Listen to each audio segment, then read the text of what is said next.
जय माता रानी। नवरात्रि में अष्टमी और नवमी तिथि पर दुर्गा सप्तशती के 1 से लेकर 13 अध्याय यानी कि संपूर्ण अध्यायों का पाठ करने से ही सिद्धि मिलती है। इसलिए हम आपके लिए दुर्गा सप्तशती के प्रथम अध्याय से लेकर 13वें अध्याय तक का पाठ इस वीडियो में करेंगे। प्रथम अध्याय, मेधा ऋषि का राजा सूरत और समाधि को भगवती की महिमा बताते हुए मधु कैटभ वध का प्रसंग सुनाना। प्रथम चरित्र के ब्रह्मा ऋषि हैं, महाकाली देवता हैं, गायत्री छंद है, नंदा शक्ति है, रक्तदंती का बीज है, अग्नि तत्व है और ऋग्वेद स्वरूप है। श्री महाकाली देवता की प्रसन्नता के लिए प्रथम चरित्र के जप में विनियोग किया जाता है। भगवान विष्णु के सो जाने पर मधु और कैटभ को मारने के लिए कमल जन्मा ब्रह्मा जी ने जिनका सत्वन किया था, उन महाकाली देवी का मैं सेवन करता हूँ। वे अपने 10 हाथों में खड्ग, चक्र, गदा, बाण, धनुष, परिघ, शूल, भुसुंडी, मस्तक, शंख धारण करती हैं। उनके 3 नेत्र हैं। वे समस्त अंगों में दिव्य आभूषणों से विभूषित हैं। उनके शरीर की कांति नीलमणि के समान है तथा वे 10 मुख और 10 पैरों से युक्त हैं। मार्कंडे जी बोले, सूर्य के पुत्र सावर्णी जो 8वें मनु कहे जाते हैं, उनकी उत्पत्ति की कथा विस्तार पूर्वक कहता हूँ, सुनो। सूर्य कुमार महाभाग सावर्णी भगवती महामाया के अनुग्रह से जिस प्रकार मनवंतर के स्वामी हुए वही प्रसंग सुनाता हूँ। पूर्व काल की बात है। स्वारोचिस मनवंतर में सूरत नाम के एक राजा थे जो चैत्र वंश में उत्पन्न हुए थे। उनका समस्त भूमंडल पर अधिकार था। वे प्रजा का अपने औरस पुत्रों की भांति धर्म पूर्वक पालन करते थे। तो भी उस समय कोला विध्वंसी नाम के क्षत्रिय उनके शत्रु हो गए। राजा सूरत की दंड नीति बड़ी प्रबल थी। उनका शत्रुओं के साथ संग्राम हुआ। यद्यपि कोला विध्वंसी संख्या में कम थे तो भी राजा सूरत युद्ध में उनसे परास्त हो गए। तब वे युद्ध भूमि से अपने नगर को लौट आए और केवल अपने देश के राजा होकर रहने लगे। समूची पृथ्वी से अब उनका अधिकार जाता रहा, किंतु वहां भी उन प्रबल शत्रुओं ने उस समय महाभाग राजा सूरत पर आक्रमण कर दिया। राजा का बल क्षीण हो चला था, इसलिए उनके दुष्ट बलवान एवं दुरात्मा मंत्रियों ने वहां उनकी राजधानी में भी राजकीय सेना और खजाने को हथिया लिया। सूरत का प्रभुत्व नष्ट हो चुका था, इसलिए वे शिकार खेलने के बहाने घोड़े पर सवार होकर वहां से अकेले ही एक घने जंगल में चले गए। वहां उन्होंने विप्रवर मेधा मुनि का आश्रम देखा, जहां कितने ही हिंसक जीव अपनी हिंसक वृत्ति छोड़कर परम शांत भाव से रहते थे। मुनि के बहुत से शिष्य उनकी वन की शोभा बढ़ा रहे थे। वहां जाने पर मुनि ने उनका सत्कार किया और मुनि श्रेष्ठ के आश्रम पर इधर उधर विचरते हुए कुछ काल तक रहे। फिर ममता से आकर्षित होकर वहां इस प्रकार चिंता करने लगे, पूर्व काल में मेरे पूर्वजों ने जिसका पालन किया था वही नगर आज मुझसे रहित है। पता नहीं मेरे दुराचारी भृत्यगण उसकी धर्म पूर्वक रक्षा करते हैं या नहीं।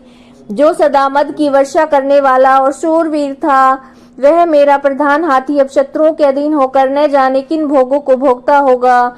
जो लोग मेरी कृपा, धन और भोजन पाने से सदा मेरे पीछे पीछे चलते थे, वे निश्चय ही अब दूसरे राजाओं का अनुसरण करते होंगे। उन अपव्ययी लोगों के द्वारा सदा खर्च करते रहने के कारण अत्यंत कष्ट से जमा किया हुआ मेरा खजाना खाली हो जाएगा। तथा वे भी कई बातें राजा सूरत निरंतर सोचते रहते।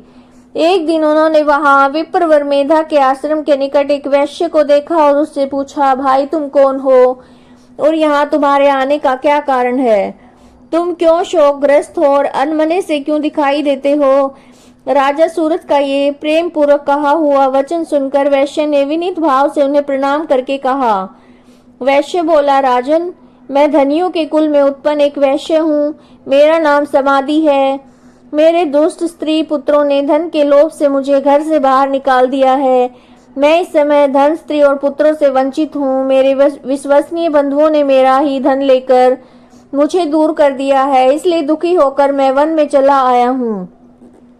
यहाँ रहकर मैं इस बात को नहीं जानता कि मेरे पुत्रों की, स्त्री की और स्वजनों की कुशल है या नहीं। इस समय घर में वे कुशल से रहते हैं या उन्हें कोई कष्ट है।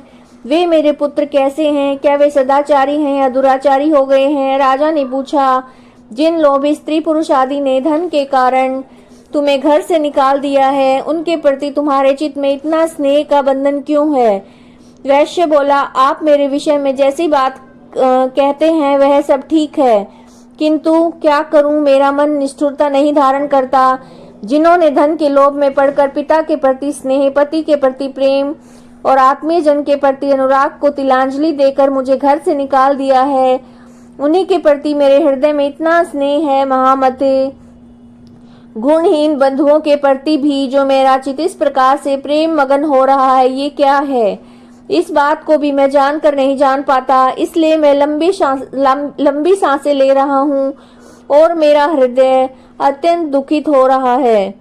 उन लोगों में प्रेम का सर्वथा अभाव है, तो भी उनके प्रति जो मेरा मन निष्ठुर नहीं हो पाता, उसके लिए मैं क्या करूं? मार्कंडेय जी कहते हैं, ब्राह्मण, तदंतर राजाओं में से सूरत और समाधि नामक वैश्य दोनों साथ साथ मेधा मुनि की सेवा में उपस्थित हुए और उनके साथ यथा योग्य न्याय अनुकूल विनय पूर्व बर्ताव करके बैठे। तत्पश्चात वैश्य और राजा ने कुछ वार्तालाप आरंभ किया। राजा ने कहा, भगवान, मैं आपसे एक बात पूछना चाहता हूँ, उसे बताइए।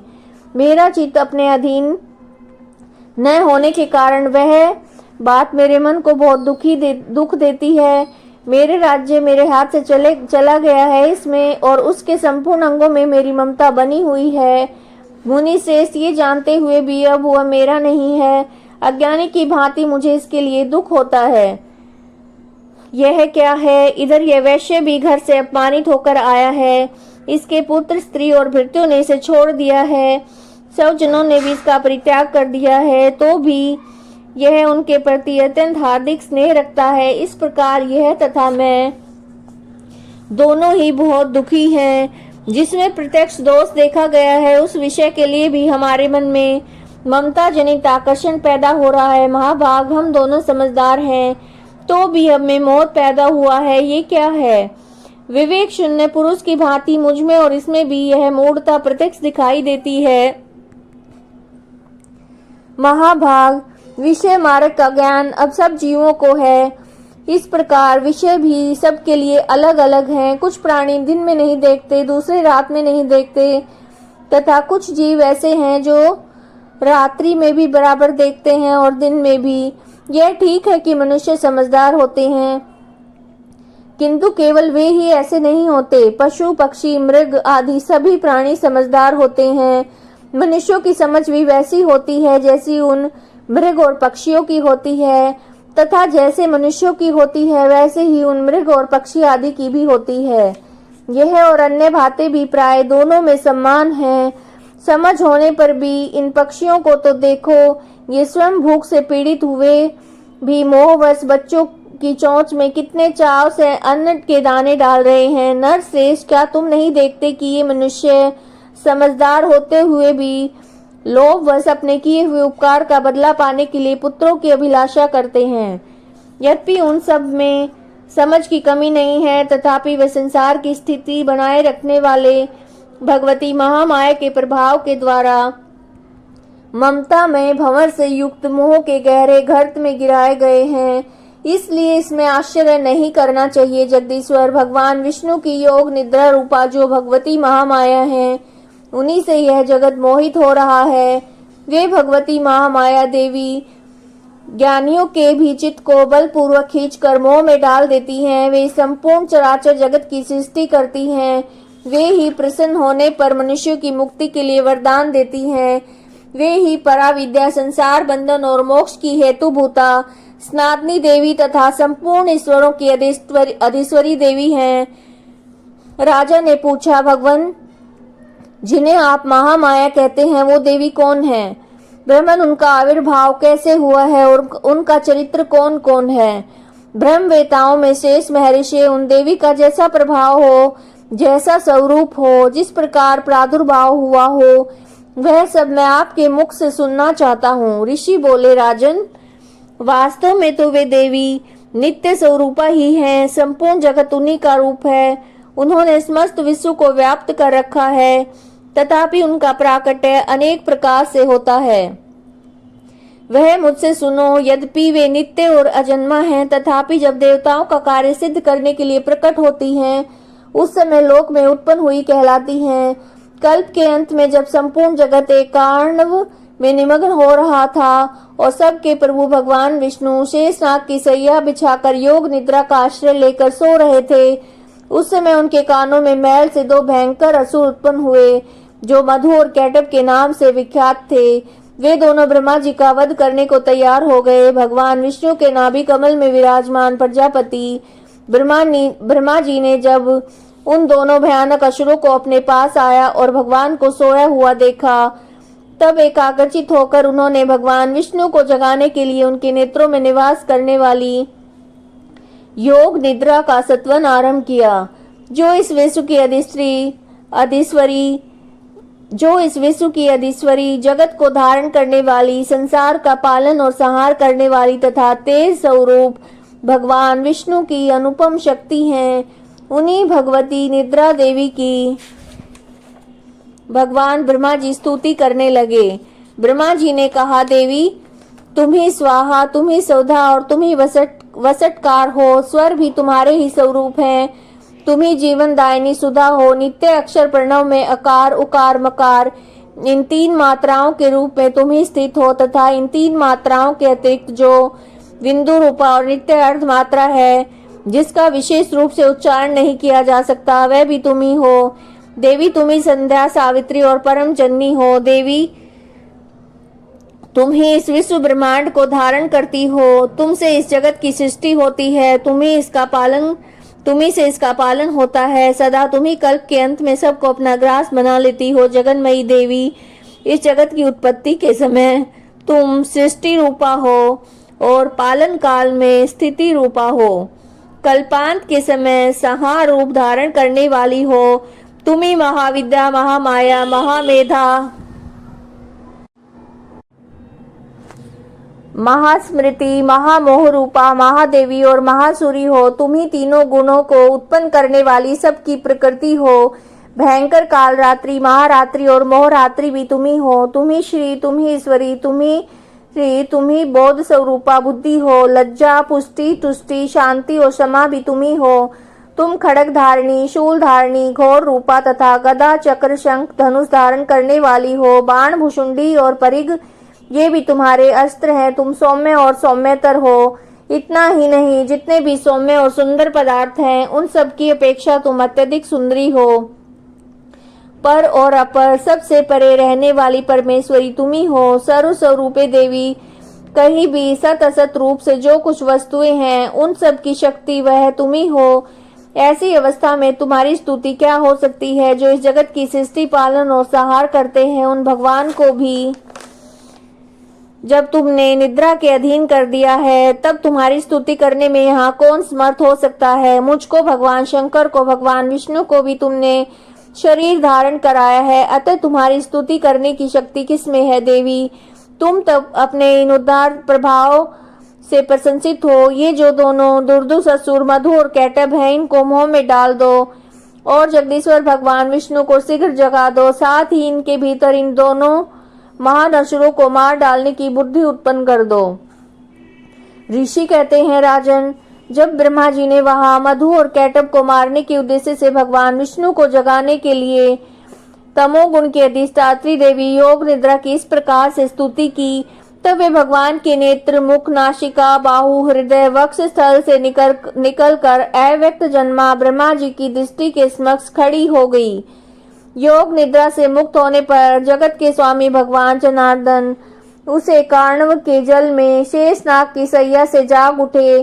फिर उन्होंने उन दोनों असुरों को देखा। वे दुरात्मा मधु और कैटभ अत्यंत बलवान तथा पराक्रमी थे और क्रोध से लाल आंखें किए ब्रह्मा जी को खा जाने का उद्योग कर रहे थे। तब भगवान श्री हरि ने उठकर उन दोनों के साथ 5000 वर्षों तक केवल बाहु युद्ध किया।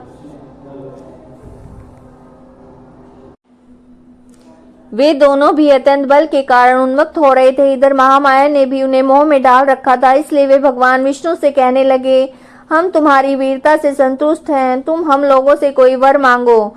श्री भगवान बोले, यदि तुम दोनों मुझ पर प्रसन्न हो तब मेरे हाथ से मारे जाओ, बस इतना सा ही मैंने वर मांगा है, यहाँ दूसरे किसी वर से क्या लेना। ऋषि कहते हैं, इस प्रकार धोखे में आ जाने पर जब उन्होंने संपूर्ण जगत में जल ही जल देखा, तब कमल नयन भगवान से कहा, जहाँ पृथ्वी जल में डूबी हुई न हो, जहाँ सूखा स्थान हो, वहीं पर हमारा वध करो।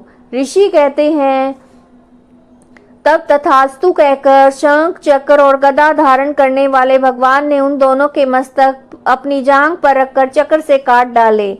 इस प्रकार ये देवी महामाया ब्रह्मा जी की स्तुति करने पर स्वयं प्रकट हुई थी। अब पुनः तुमसे उनके प्रभाव का वर्णन कहता हूँ, सुनो।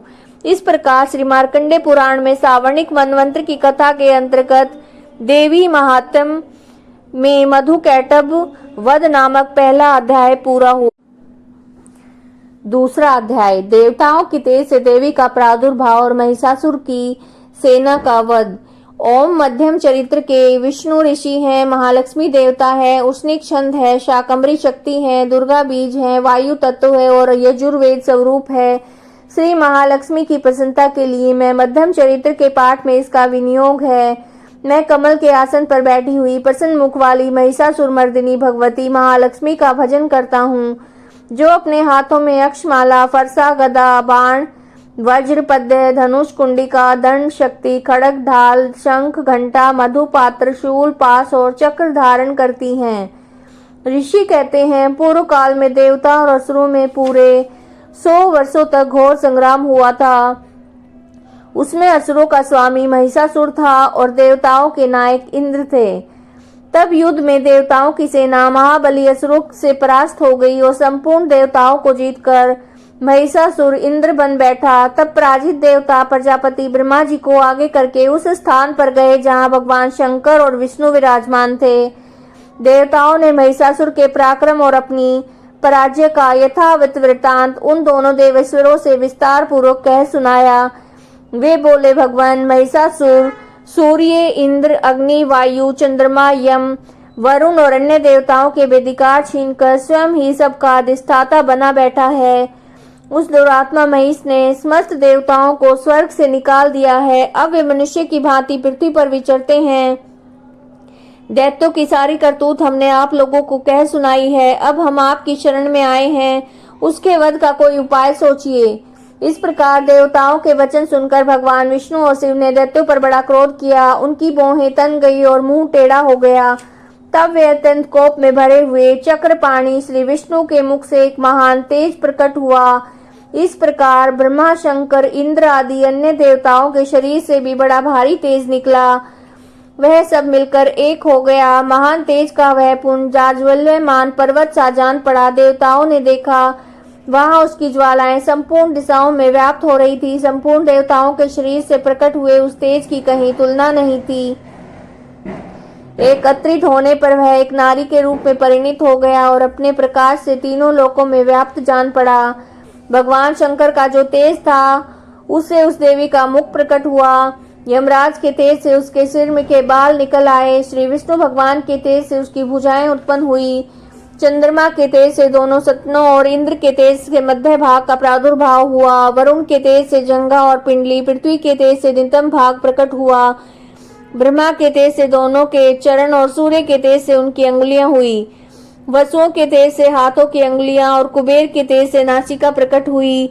उस देवी के दांत प्रजापति के तेज से, तीनों नेत्र अग्नि के तेज से प्रकट हुए। उसकी भौहें संध्या के और कान वायु के तेज से उत्पन्न हुए थे। इसी प्रकार अन्य देवताओं के तेज से भी उस कल्याणमयी देवी का आविर्भाव हुआ। तदंतर समस्त देवताओं के तेज पुंज से प्रकट हुई देवी को देखकर महिषासुर के सताए हुए देवता बहुत प्रसन्न हुए। पिनाकधारी भगवान शंकर ने अपने शूल से एक शूल निकाल कर उन्हें दिया और फिर भगवान विष्णु ने भी अपने चक्र से चक्र उत्पन्न करके भगवती को अर्पण किया। वरुण ने भी शंख भेंट किया। अग्नि ने उन्हें शक्ति दी। वायु ने धनुष और बाण से भरे हुए 2 तरकस दिए। सहस्त्र नेत्रों वाले देवराज इंद्र ने अपने वज्र से वज्र उत्पन्न करके दिया। ऐरावत हाथी से उतार कर एक घंटा भी प्रदान किया। यमराज ने कालदंड से दंड, वरुण ने पाश, प्रजापति ने स्फटिक स्फटिकाक्ष की माला, ब्रह्मा जी ने कमंडलू भेंट किया, सूर्य ने देवी के समस्त रोमकूपों में अपनी किरणों का तेज भर दिया, काल ने उन्हें चमकती हुई ढाल और तलवार दी, क्षीर समुद्र में उज्जवल हार और कभी जीर्ण न होने वाले 2 दिव्य वस्त्र भेंट किए। साथ ही उन्होंने दिव्य चूड़ामणि, 2 कुंडल, कड़े, उज्जवल अर्धचंद्र और सब बाहुओं के लिए केयूर, दोनों चरणों के लिए निर्मल नुपुर, गले की सुंदर हसली और सब अंगुलियों में पहनने के लिए रत्नों की बनी हुई अंगूठियां भी दी। विश्वकर्मा ने उन्हें अत्यंत निर्मल फरसा भेंट किया, साथ ही अनेक प्रकार के अस्त्र और अभेद्य कवच दिए। इनके सिवा मस्तक और वक्ष स्थल पर धारण करने के लिए कभी न कुमलाने वाले कमलों की मालाएं दी। जल्दी ने उन्हें सुंदर कमल का फूल भेंट किया। हिमालय ने सवारी के लिए सिंह और भांति भांति के रत्न समर्पित किए। धन अध्यक्ष कुबेर ने मधुर से भरा हुआ पान पात्र तथा संपूर्ण नागों के राजा शेष ने इस पृथ्वी को धारण करते हैं उन्हें बहुमूल्य मणियों से विभूषित नागहार भेंट किया।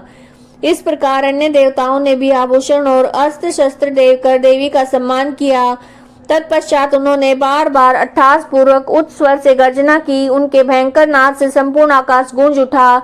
देवी का वह अत्यंत उच्च स्वर किया हुआ सिंह नाद कहीं समा न सका। आकाश उसके सामने लघु प्रतीत होने लगा। उससे बड़े जोर की प्रतिध्वनि हुई जिससे संपूर्ण विश्व में हलचल मच गई। समुद्र कांप उठे, पृथ्वी डोलने लगी, समस्त पर्वत हिलने लगे। उस समय देवताओं ने अत्यंत प्रसन्नता के साथ सिंह वाहनी भवानी से कहा, देवी तुम्हारी जय हो। साथ ही महर्षियों ने भक्ति भाव से विनम्र होकर उनका सत्वन किया। संपूर्ण त्रिलोकी को शोभग्रस्त देखकर दैत्यगण अपनी समस्त सेना को कवच आदि से सुसज्जित करके हाथों में हथियार लेकर सहसा उठकर खड़े हो गए। उस समय महिषासुर ने बड़े क्रोध में आकर कहा, यह क्या हो रहा है। फिर वह संपूर्ण असुरों से घिरकर उस सिंहनाद की ओर लक्ष्य करके दौड़ा और आगे पहुंचकर उसने देवी को देखा जो अपनी प्रभा से तीनों लोकों को प्रकाशित कर रही हैं। उनके चरणों के भार से पृथ्वी दबी जा रही है। माथे के मुकुट से आकाश में रेखा खिंच रही थी तथा वे अपने धनुष की टंकार से 7 पातालों को शुद्ध किए देती थी। देवी अपनी हजारों भुजाओं से संपूर्ण दिशाओं को आच्छादित करके खड़ी थी। तदंतर उनके साथ दैत्यों का युद्ध छिड़ गया। नाना प्रकार के अस्त्र शस्त्रों के प्रहार से सारी दिशाएं उद्भासित होने लगी। चिक्षुर नामक महान असुर महिषासुर का सेना नायक था। वह देवी के साथ युद्ध करने लगा। अन्य दैत्यों की चतुरंगिणी सेना साथ लेकर चामर भी लड़ने लगा। 60,000 रथियों के साथ आकर उदग्र नामक महादैत्य ने लोहा लिया। 1 करोड़ रथियों को साथ लेकर महाहनु नामक दैत्य युद्ध करने लगा जिसके रोए तलवार के समान तीखे थे। वह असीलोमा नाम का महादैत्य 5 करोड़ रथी सैनिकों सहित युद्ध में आ डटा। 60 लाख रथियों से घिरा हुआ बाष्कल नामक दैत्य भी उस युद्ध भूमि में लड़ने लगा। परिवारित नामक राक्षस हाथी सवार और घुड़सवारों के अनेक दलों और करोड़ों रथियों की सेना लेकर युद्ध करने लगा। बिडाल नामक दैत्य 5 अरब रथियों से घिरकर लोहा लेने लगा। इनके अतिरिक्त और भी हजारों महादैत्य रथ, हाथी और घोड़ों की सेना साथ लेकर वहां देवी के साथ युद्ध करने लगे। स्वयं महिषासुर उस रणभूमि में कोटि कोटि सहस्त्र रथ, हाथी और घोड़ों की सेना से घिरा हुआ खड़ा था। वे दैत्य देवी के साथ तोमर, भिंदीपाल, शक्ति, मूसल, खड़ग, परशु और पट्टिस आदि अस्त्र शस्त्रों का प्रहार करते हुए युद्ध कर रहे थे। कुछ दैत्यों ने उन पर शक्ति का प्रहार किया, कुछ लोगों ने पांच फेंके तथा कुछ दूसरे दैत्यों ने खड़ग प्रहार करके देवी को मार डालने का उद्योग किया। देवी ने भी क्रोध में भरकर खेल खेल में ही अपने अस्त्र शस्त्रों की वर्षा करके दैत्यों के वे समस्त अस्त्र शस्त्र काट डाले। उनके मुख पर परिश्रम और थकावट का रंच मात्र भी चिन्ह नहीं था। देवता और ऋषि उनकी स्तुति करते थे। वे भगवती परमेश्वरी दैत्यों के शरीरों पर अस्त्र शस्त्रों की वर्षा करती रही। देवी का वाहन सिंह भी क्रोध में भरकर गर्दन के बालों को हिलाता हुआ असुरों की सेना में इस प्रकार विचरने लगा मानो वन में दावानल फैल रहा हो। रणभूमि में दैत्यों के साथ युद्ध करती हुई अंबिका देवी ने जितने निश्वास छोड़े वे सब तत्काल हजारों सैकड़ों गणों के रूप में प्रकट हो गए और परशु, भिंडीपाल, खड़ग, पट्टिस आदि अस्त्रों द्वारा असुरों का सामना करने लगे। देवी की शक्ति बढ़े हुए गण असुरों का नाश करते हुए नगाड़ा और शंख आदि बजाने लगे। उस संग्राम महोत्सव में कितने ही गण मृदंग बजा रहे थे। तदनंतर देवी ने त्रिशूल से, गदा से शक्ति की वर्षा और खड़ग आदि से सैकड़ों महादैत्यों का संहार कर डाला। कितनों को घंटे के भयंकर नाद से मूर्छित करके मार गिराया। बहुतेरे दैत्यों को पास से बांधकर धरती पर घसीटा और कितने ही दैत्य उनकी तीखी तलवार की मार से दो दो टुकड़े हो गए।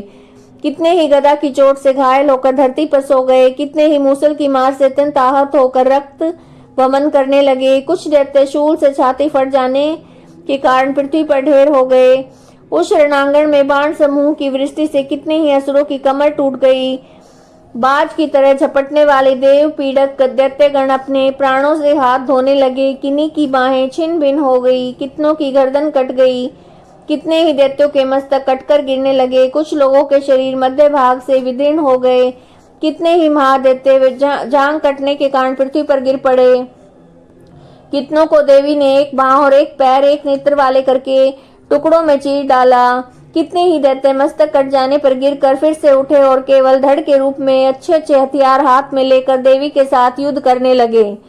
दूसरे कबंध युद्ध के बीजों की लय पर नाचते थे। कितने ही बिना सिर धड़ हाथों में खड़ग शक्ति और रिष्टि लिए दौड़ते थे तथा दूसरे दूसरे महादैत्य ठहरो ठहरो कहते हुए देवी को युद्ध के लिए ललकारते थे। जहां वह घोर संग्राम हुआ था वहां की धरती देवी के गिराए हुए रथ, हाथी और घोड़ों की असुरों की लाशों से ऐसे पट गई कि वहां पर चलना फिरना असंभव हो गया था। दैत्यों की सेना में हाथी, घोड़े और असुरों के शरीर से इतनी अधिक मात्रा में रक्तपात हुआ कि थोड़ी ही देर में वहां खून की बड़ी बड़ी नदियां बहने लगी। जगदम्बा ने असुरों की विशाल सेना को क्षण भर में ही नष्ट कर दिया। ठीक उसी तरह जैसे तृण काट के भरे ढेर को आग कुछ ही क्षण में भस्म कर देती है और वह सिंह भी गर्दन के बालों को हिला हिलाकर जोर जोर से गर्जना करता हुआ दैत्यों के शरीर से मानो उनके प्राण चून लेता था, वही देवी के गणों ने भी महादैत्यों के साथ ऐसा युद्ध किया जिससे आकाश में खड़े हुए देवता गण उन पर बहुत संतुष्ट हुए और फूल बरसाने लगे। इस प्रकार श्री मार्कंडेय पुराण में सावर्णिक मनवंतर की कथा के अंतर्गत श्री देवी महात्म्य में महिषासुर सेना का वध नामक दूसरा अध्याय पूरा हुआ। तीसरा अध्याय, सेनापतियों सहित महिषासुर का वध। जगदम्बा के श्रीअंगों की कांति उदय काल के सहस्त्र सूर्यों के समान है। वे लाल रंग की रेशमी साड़ी पहने हुए हैं। उनके गले में मुंडमाला शोभा पा रही है। वे दोनों स्तनों पर रक्त चंदन का लेप लगा है। वे अपने कर कमलों में जप मालिका, विद्या और अभय वर नामक मुद्राएं धारण किए हुए हैं। 3 नेत्रों से सुशोभित मुखारविंद की बड़ी शोभा हो रही है। उनके मस्तक पर चंद्रमा के साथ ही रत्न में मुकुट बंधा हुआ है। वे कमल के आसन पर विराजमान है। ऐसी देवी को मैं भक्ति पूर्वक प्रणाम करता हूँ। ऋषि कहते हैं, दैत्यों की सेना को इस प्रकार तहस नहस होते देखकर महादैत्य सेनापति चिक्षुर को क्रोध में भरकर अंबिका देवी से युद्ध करने के लिए आगे बढ़ा। वह असुर रणभूमि में देवी के ऊपर इस प्रकार बाणों की वर्षा करने लगा जैसे बादल मेरुगिरी के शिखर पर पानी की धार बरसा रहा हो। तब देवी ने अपने बाणों से उसके बाण समूह को अनायास ही काट कर उसके घोड़ों और सारथी को भी मार डाला। साथ ही उसके धनुष तथा अत्यंत ऊंची ध्वजा को भी तत्काल काट गिराया। धनुष कट जाने पर उसके अंगों को अनेक बाणों से बीन डाला। धनुष, रथ, घोड़े और सारथी के नष्ट हो जाने पर वह असुर ढाल और तलवार लेकर देवी की ओर दौड़ा। उसकी तीखी धार वाली तलवार से सिंह के मस्तक पर चोट करके देवी भी बाईं भुजा में बड़े वेग से प्रहार किया। राजन, देवी की बाह पर पहुंचते ही वह तलवार टूट गई। फिर तो क्रोध से लाल आंखें करके उस राक्षस ने शूल हाथ में लिया और उस महादैत्य ने भगवती भद्रकाली के ऊपर चलाया। वह शूल आकाश से गिरते हुए सूर्यमंडल की भांति अपने तेज से प्रज्वलित हो उठा। उस शूल को अपनी ओर आते देखकर देवी ने शूल का प्रहार किया और उससे राक्षस के शूल के सैकड़ों टुकड़े हो गए। साथ ही महादैत्य चिक्षुर की भी धज्जियां उड़ गई। वह प्राणों से हाथ धो बैठा। महिषासुर के सेनापति उस महापराक्रमी चिक्षुर के मारे जाने पर देवताओं को पीड़ा देने वाला चामर हाथी पर चढ़ आया। उसने भी देवी के ऊपर शक्ति का प्रहार किया। किंतु जगदम्बा उसे अपने हुंकार से ही आहत और निष्प्रभ करके तत्काल पृथ्वी पर गिरा दिया। शक्ति टूटकर गिरी हुई देखकर चामर को बड़ा क्रोध हुआ। अब उसने शूल चलाया, किंतु देवी ने उसे भी अपने बाणों से काट डाला। इतने में वह देवी का सिंह उछलकर हाथी के मस्तक पर चढ़ बैठा और उस दैत्य के साथ खूब जोर लगाकर बाहु युद्ध करने लगा।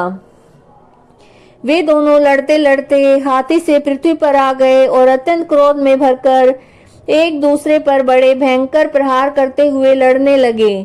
तदंतर सिंह बड़े वेग से आकाश की ओर उछला। उधर गिरते समय उसके पंजों की मार से चामर का सिर धड़ से अलग कर दिया। इस प्रकार उदग्र भी शिला और वृक्ष आदि की मार खाकर रणभूमि में देवी के हाथ से मारा गया और कराल भी दांत, मुक्कों और थप्पड़ों की चोट से धराशायी हो गया। क्रोध में भरी हुई देवी ने गदा की चोट से उद्दत का कचूमर निकाल दिया। भिंदीपाल से वाष्कल को बाणों से ताम्र और अंधक को मौत के घाट उतार दिया। 3 नेत्रों वाली परमेश्वरी त्रिशूल से उग्राशय उग्रवीर्य महाहनु नामक दैत्य को मार डाला। तलवार की चोट से विडाल के मस्तक को धड़ से काट गिराया। धुरधुर और धुरमुख इन दोनों को भी अपने बाणों से यमलोक भेज दिया। इस प्रकार अपनी सेना का संहार होता देखकर महिषासुर ने भैंसे का रूप धारण करके देवी के गणों को त्रास देना आरंभ किया। किन्हीं को थुतनों की मार कर, किन्हीं के ऊपर खुरों का प्रहार करके, किन्हीं से पूंछ से चोट पहुंचाकर, कुछ को सींगों से विदीर्ण करके, कुछ गणों को वेग से, किन्हीं को सिंहनाद से, कुछ को चक्कर देकर, कितनों को निश्वास वायु के झोंकों से धराशायी कर दिया। इस प्रकार गणों की सेना को गिराकर वह असुर महादेवी के सिंह को मारने के लिए झपटा। इससे जगदम्बा को बड़ा क्रोध हुआ। उधर महापराक्रमी महिषासुर भी क्रोध में भरकर धरती को खुरों से खोदने लगा और अपने सींगों से ऊंचे ऊंचे पर्वतों को उठाकर फेंकने और गरजने लगा। उसके वेग से चक्कर देने के कारण पृथ्वी शुद्ध होकर फटने लगी। उसकी पूंछ से टकराकर समुद्र सब और धरती को डुबोने लगा। हिलते हुए सींग के आघात से विदीर्ण होकर बादलों के टुकड़े टुकड़े हो गए।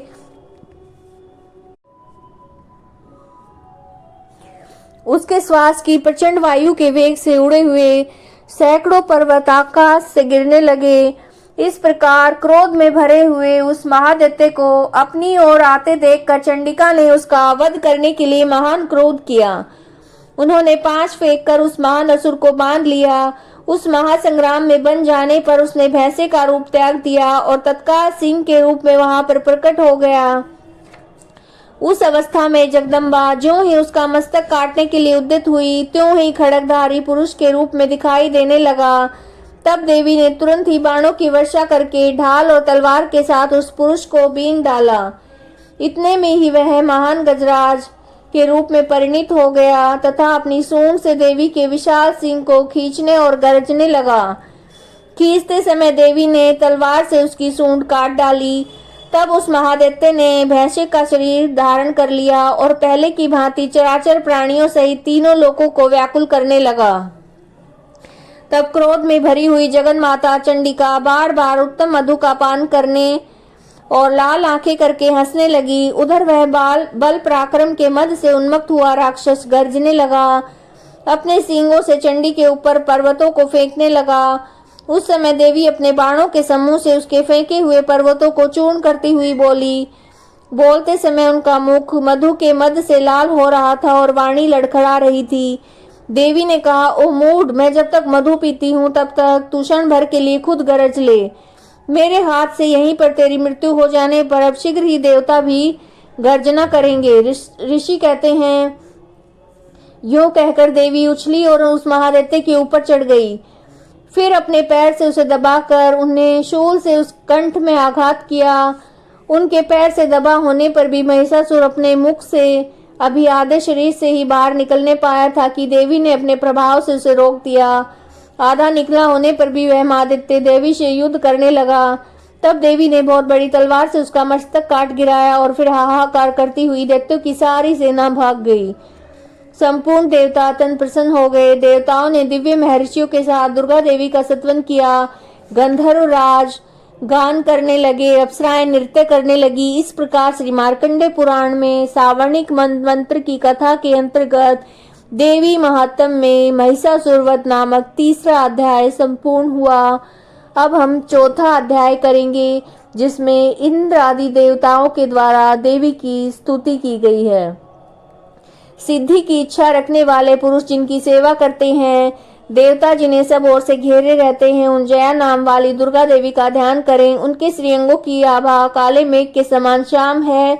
वे अपने कटाक्ष से शत्रु समूह को भय प्रदान करती हैं। उनके मस्तक पर आभद्र चंद्रमा की रेखा शोभा पाती है। वे अपने हाथों में शंख, चक्र, कृपाण, त्रिशूल धारण करती हैं।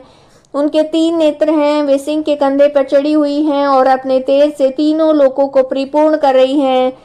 ऋषि कहते हैं, अत्यंत पराक्रमी दुरात्मा महिषासुर तथा उसकी दैत्य सेना देवी के हाथ से मारे जाने पर इंद्र आदि देवता प्रणाम के लिए गर्दन और कंधे झुकाकर भगवती दुर्गा का उत्तम वचनों के द्वारा स्तवन करने लगे। उस समय उनके सुंदर अंगों में अत्यंत हर्ष के कारण रोमांच हो आया।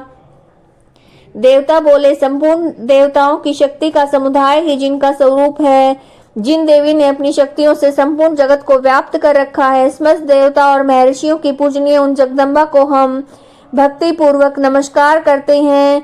वे हम लोगों का कल्याण करें। जिनके अनुपम प्रभाव और बल का वर्णन करने में भगवान शेषनाग, ब्रह्मा जी तथा महादेव जी भी समर्थ नहीं है। वे भगवती चंडिका संपूर्ण जगत का पालन और अशुभ भय का नाश करने का विचार करें। जो पुण्यात्माओं के घरों में स्वयं लक्ष्मी रूप से, पापियों के यहाँ दरिद्रता रूप से और शुद्ध अंतकरण वाले पुरुषों के हृदय में बुद्धि रूप से, सत्पुरुषों में श्रद्धा रूप से, कुलीन मनुष्यों में लज्जा रूप से निवास करती हैं, उन आप भगवती दुर्गा को हम नमस्कार करते हैं। देवी, आप संपूर्ण विश्व का पालन कीजिए। देवी, आपके सचिंत्य रूप का, असुरों का नाश करने वाली भारी पराक्रम तथा समस्त देवता और दैत्यों के समक्ष युद्ध में प्रकट किए हुए आपके अद्भुत चरित्रों का हम किस प्रकार वर्णन करते हैं।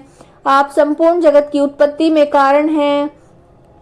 आप में सत्वगुण, रजोगुण और तमोगुण है, ये 3 गुण मौजूद हैं, तो भी दोषों के साथ आपका संसर्ग नहीं जान पड़ता। भगवान विष्णु और महादेव जी आदि देवता भी आपका पार नहीं पाते हैं। आप ही सबका आश्रय हैं। यह समस्त जगत आपका अंशभूत है, क्योंकि आप सबकी आदिभूत अव्यकृता प्रकृति हैं। देवी, संपूर्ण यज्ञों में जिसके उच्चारण से सब देवता तृप्ति लाभ करते हैं, आप स्वाहा आप ही हैं। इसके अतिरिक्त आप पितरों की भी तृप्ति का कारण हैं। अतएव सब लोग आपको सौधा भी कहते हैं। देवी, जो मोक्ष की प्राप्ति का साधन है, अचिंत्य महाव्रत स्वरूपा है, समस्त दोषों से रहित जितेंद्रिय तत्व को ही सार वस्तु मानने वाले और मोक्ष की अभिलाषा रखने वाले मुनिजन जिनका अभ्यास करते हैं, वह भगवती पराविद्या आप ही हैं। आप शब्द स्वरूपा हैं। अत्यंत निर्मल ऋग्वेद, यजुर्वेद, उद्गीत और मनोहर पदों के पाठ से युक्त सामवेद का आधार आप ही हैं। आप देवी तीनों वेद और भगवती 6 ऐश्वर्यों से युक्त हैं। इस विश्व की उत्पत्ति पालन के लिए आप ही वार्ता, खेती एवं आजीविका के रूप में प्रकट हुई हैं। आप संपूर्ण जगत की घोर पीड़ा का नाश करने वाली हैं। देवी, जिसे समस्त शास्त्रों के सार का ज्ञान होता है, वह मेधा शक्ति आप ही हैं। दुर्गम भवसागर से पार उतारने वाली नौका रूप दुर्गा देवी भी आप ही हैं। आपकी कहीं भी आसक्ति नहीं है। कैटभ के शत्रु भगवान विष्णु के वक्षस्थल में एकमात्र निवास करने वाली भगवती लक्ष्मी तथा भगवान चंद्रशेखर द्वारा सम्मानित गौरी देवी आप ही हैं। आपका मुख मंद मुस्कान से सुशोभित, निर्मल, पूर्ण चंद्रमा के बिंब का अनुकरण करने वाला और उत्तम स्वर्ण की मनोहर कांति से कमनीय है। तो भी उसे देखकर महिषासुर का क्रोध हुआ। सहसा उसने उस पर प्रहार कर दिया। और बड़े आश्चर्य की बात है देवी, वही मुख जब क्रोध से युक्त होने पर उदय काल के चंद्रमा की भांति लाल और तनी हुई भौहों के कारण विकराल हो उठा। तब उसे देखकर महिषासुर के प्राण तुरंत ही निकल गए। यह उससे भी बढ़कर आश्चर्य की बात है, क्योंकि क्रोध में भरे हुए यमराज को देखकर भला कौन जीवित रह सकता है। देवी, आप प्रसन्न हो।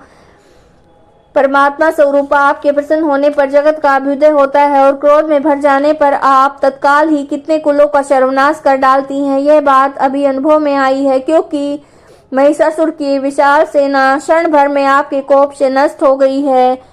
सदा अभ्युदय प्रदान करने वाली आप जिन पर प्रसन्न रहती हैं वे देश में सम्मानित होते हैं, उन्हीं का धन और यश की प्राप्ति होती है, उन्हीं का धर्म कभी शिथिल नहीं होता है। वे हृष्ट पुष्ट स्त्री पुत्र भृत्यों के साथ धन्य माने जाते हैं। देवी आपकी कृपा से पुण्यात्मा पुरुष प्रतिदिन श्रद्धा पूर्वक सदा सब प्रकार के धर्मानुकूल कर्म करता है और उसके प्रभाव से स्वर्ग लोक में जाता है। इसलिए आप तीनों लोकों में निश्चय ही मनोवांछित फल देने वाली हैं। माँ दुर्गे, आप स्मरण करने पर सब प्राणियों का भय हर लेती हैं। स्वस्थ पुरुषों के द्वारा चिंतन करने पर उन्हें परम कल्याणमयी बुद्धि प्रदान करती हैं। दुख दरिद्रता और भय हरने वाली देवी, आपके सिवा दूसरी कौन है जिसका चित्त सबका उपकार करने के लिए सदा दयादर रहता हो। देवी, इन राक्षसों के मारने से संसार को सुख मिले और ये राक्षस चिरकाल तक नरक में रहने के लिए भले ही पाप करते रहे हों, इस समय संग्राम में मृत्यु को प्राप्त होकर स्वर्ग लोक में जाए। निश्चय यही सोचकर आप शत्रुओं का वध करती हैं। आप शत्रुओं पर शस्त्रों का प्रहार क्यों करती हैं? समस्त शस्त्रों को दृष्टिपात मात्र से ही भस्म क्यों नहीं कर देती? इसमें भी रहस्य है। ये शत्रु हमारे शस्त्रों से पवित्र होकर उत्तम लोकों में जाएं, इस प्रकार उनके प्रति भी आपका विचार अत्यंत उत्तम रहता है। खड़ग के तेज पुंज की भयंकर दीप्ति से तथा आपके त्रिशूल के अग्रभाग की घनीभूत प्रभा से चौंधिया कर जो असुरों की आंखें फूट नहीं गई, उसमें कारण यही था कि मनोहर रश्मियों से युक्त चंद्रमा के समान आनंद प्रदान करने वाले आपके सुंदर मुख का दर्शन करते हैं। देवी, आपका शील दुराचारियों के बुरे बर्ताव को दूर करने वाला है। साथ ही ऐसा रूप है जो कभी चिंतन में नहीं आ सकता, जिसकी कभी तुलना नहीं हो सकती। आपका बल पराक्रम उन दैत्यों का विनाश करने वाला है जो कभी देवताओं के पराक्रम को नष्ट कर चुके थे। इस प्रकार आपने शत्रुओं पर अपनी दया ही प्रकट की है। वरदायिनी देवी, आपके इस पराक्रम की किससे तुलना हो सकती है तथा शत्रुओं को भय देने वाला अत्यंत मनोहर ऐसा रूप आपके सिवा और कहाँ? हृदय में कृपा और युद्ध में निष्ठुरता, ये दोनों बातें तीनों लोकों के भीतर केवल आप में ही देखी गई हैं। मात, आपने शत्रुओं का नाश करके समस्त त्रिलोकी की रक्षा की है। उन शत्रुओं को भी युद्ध भूमि में मारकर स्वर्ग लोक में पहुंचाया है और उन्मत्त दैत्यों को से प्राप्त होने वाले हम लोगों के भय को दूर कर दिया है। आपको हमारा नमस्कार है। देवी, आप शूल से हमारी रक्षा करें। अंबिके, आप खड़ग से हमारी रक्षा करें। घंटे की ध्वनि और धनुष की टंकार से भी हम लोगों की रक्षा करें। चंडिके, पूर्व पश्चिम दक्षिण दिशा में आप हमारी रक्षा करें। ईश्वरी, अपने त्रिशूल को घुमाकर आप उत्तर दिशा में भी हमारी रक्षा करें। तीनों लोकों में आपके जो परम सुंदर और अत्यंत भयंकर रूप विचरते रहते हैं, उनके द्वारा भी आप हमारी इस भूलोक में रक्षा करें। अंबिके, आपके कर पल्लवों में शोभा पाने वाले खड़ग, शूल, गदा आदि जो अस्त्र हों, उन सब के द्वारा आप सब ओर से हम लोगों की रक्षा करें। ऋषि कहते हैं, इस प्रकार जब देवताओं ने जगत माता दुर्गा की स्तुति की और नंदन वन के दिव्य पुष्पों और गंध चंदन आदि के द्वारा उनका पूजन किया, फिर सबने मिलकर जब भक्ति पूर्वक दिव्य धूपों की सुगंध निवेदन की, तब देवी ने प्रसन्न वदन होकर प्रणाम करते हुए सब देवताओं से कहा। देवी बोली, देवताओं, तुम सब लोग मुझसे जिस वस्तु की अभिलाषा रखते हो उसे मांगो। देवता बोले, भगवती ने हमारी सभी इच्छाएं पूर्ण कर दी हैं, अब कुछ भी बाकी नहीं है, क्योंकि हमारा ये शत्रु महिषासुर मारा गया। महेश्वरी, इतने पर यदि आप हमें वर देना चाहती हैं तो हम जब जब आपका स्मरण करें तब तब आप दर्शन देकर हम लोगों के मान संकट को दूर कर दिया करें। तथा प्रसन्न मुखी अंबिके, जो मनुष्य स्तोत्र के द्वारा आपकी स्तुति करे उसे वित्त समृद्धि वैभव देने के साथ ही धन और स्त्री आदि संपत्ति भी बढ़ाने के लिए आप सदा हम पर प्रसन्न हो रहे। ऋषि कहते हैं, राजन, देवताओं ने जब अपने तथा जगत के कल्याण के लिए भद्रकाली देवी को इस प्रकार प्रसन्न किया, तब वे तथास्तु कहकर वहीं पर अंतर ध्यान हो गई। भूपाल, इस प्रकार पूर्व काल में तीनों लोगों का हित चाहने वाली देवी जिस प्रकार देवताओं के शरीर से प्रकट हुई थी, वही सब कथा मैंने तुम्हें कह सुनाई है। अब पुनः देवताओं का उपकार करने वाली वे देवी दुष्ट दैत्यों और शुंभ निशुंभ का वध करने और सब लोगों की रक्षा करने के लिए गौरी देवी के शरीर से जिस प्रकार प्रकट हुई थी, वह सब प्रसंग मेरे मुंह से सुनो, मैं उसे तुम्हें यथावत वर्णन करता हूँ। इस प्रकार श्री मार्कंडे पुराण में सावर्णिक मनवंतर की कथा के अंतर्गत देवी महात्म्य में शक्रादि स्तुति नामक चौथा अध्याय पूर्ण हुआ। 5वां अध्याय देवताओं के द्वारा देवी की स्तुति। चंड और मुंड के मुख से अंबिका के रूप की प्रशंसा सुनकर शुंभ का उनके पास दूत भेजना और दूत का निराश लौट जाना। ओम इस उत्तर चरित्र के रुद्र ऋषि हैं, महासरस्वती देवता हैं, अनुष्टुप छंद है, भीमा शक्ति है, भ्रामरी बीज है, सूर्य तत्व है और सामवेद स्वरूप है। महासरस्वती की प्रसन्नता के लिए उत्तर चरित्र के पाठ में इसका विनियोग किया जाता है।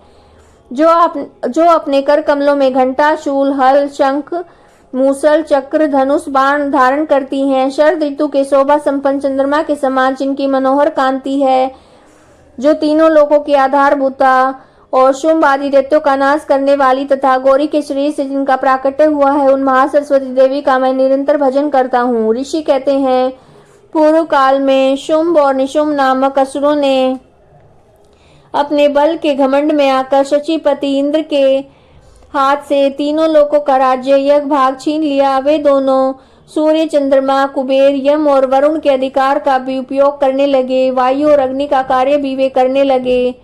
उन दोनों ने सब देवताओं को अपमानित, राज्य भ्रष्ट, पराजित और अधिकारहीन करके स्वर्ग से निकाल दिया। उन महान असुरों से तिरस्कृत देवताओं ने अपराजिता देवी का स्मरण किया और सोचा, जगदम्बा ने हम लोगों को वर दिया था कि आपत्ति काल में स्मरण करने पर मैं तुम्हारी सभी आपत्तियों का तत्काल नाश कर दूंगी। ये विचार करके देवता गिरिराज हिमालय पर गए और वहां भगवती विष्णु माया की स्तुति करने लगे। देवता बोले, देवी को नमस्कार है, महादेवी शिवा को सर्वदा नमस्कार है, प्रकृति और भद्रा को प्रणाम है। हम लोग नियम पूर्वक जगदम्बा को नमस्कार करते हैं, रौद्रा को नमस्कार है, नित्या गौरी और धात्री को बार बार नमस्कार है, ज्योत्सनामयी चंद्र रूपिणी और सुख स्वरूपा देवी को सतत प्रणाम है, शरणागतों की कल्याण करने वाली वृद्धि और सिद्धि रूपा देवी को हम बार बार नमस्कार करते हैं, नैष्कृति राक्षसों की लक्ष्मी, राजाओं की लक्ष्मी, सर्वाणी शिव पत्नी स्वरूपा आप जगदम्बा को बार बार नमस्कार है, दुर्गा, दुर्ग पारा, दुर्गम संकट से पार उतारने वाली, सारा सबकी सारभूता, सर्वकारिणी, ख्याति, कृष्णा, धूम्रा देवी को सर्वदा नमस्कार है, अत्यंत सौम्य और अत्यंत रौद्र रूप देवी को हम नमस्कार करते हैं, उन्हें हमारा बार बार प्रणाम है। जगत की आधारभूता कृति देवी को बार बार नमस्कार है। जो देवी सब प्राणियों में विष्णु माया के नाम से कही जाती है, उनको नमस्कार है, उनको नमस्कार है, उनको बार बार नमस्कार है। जो देवी सब प्राणियों में चेतना कहलाती है, उनको नमस्कार है, उनको नमस्कार है, उनको बार बार नमस्कार है। जो देवी सब प्राणियों में बुद्धि रूप में स्थित है, उनको नमस्कार है, उनको नमस्कार है, उनको बार बार नमस्कार है। जो देवी सब प्राणियों में निद्रा रूप से स्थित है, उनको नमस्कार है, उनको नमस्कार है, उनको बार बार नमस्कार है।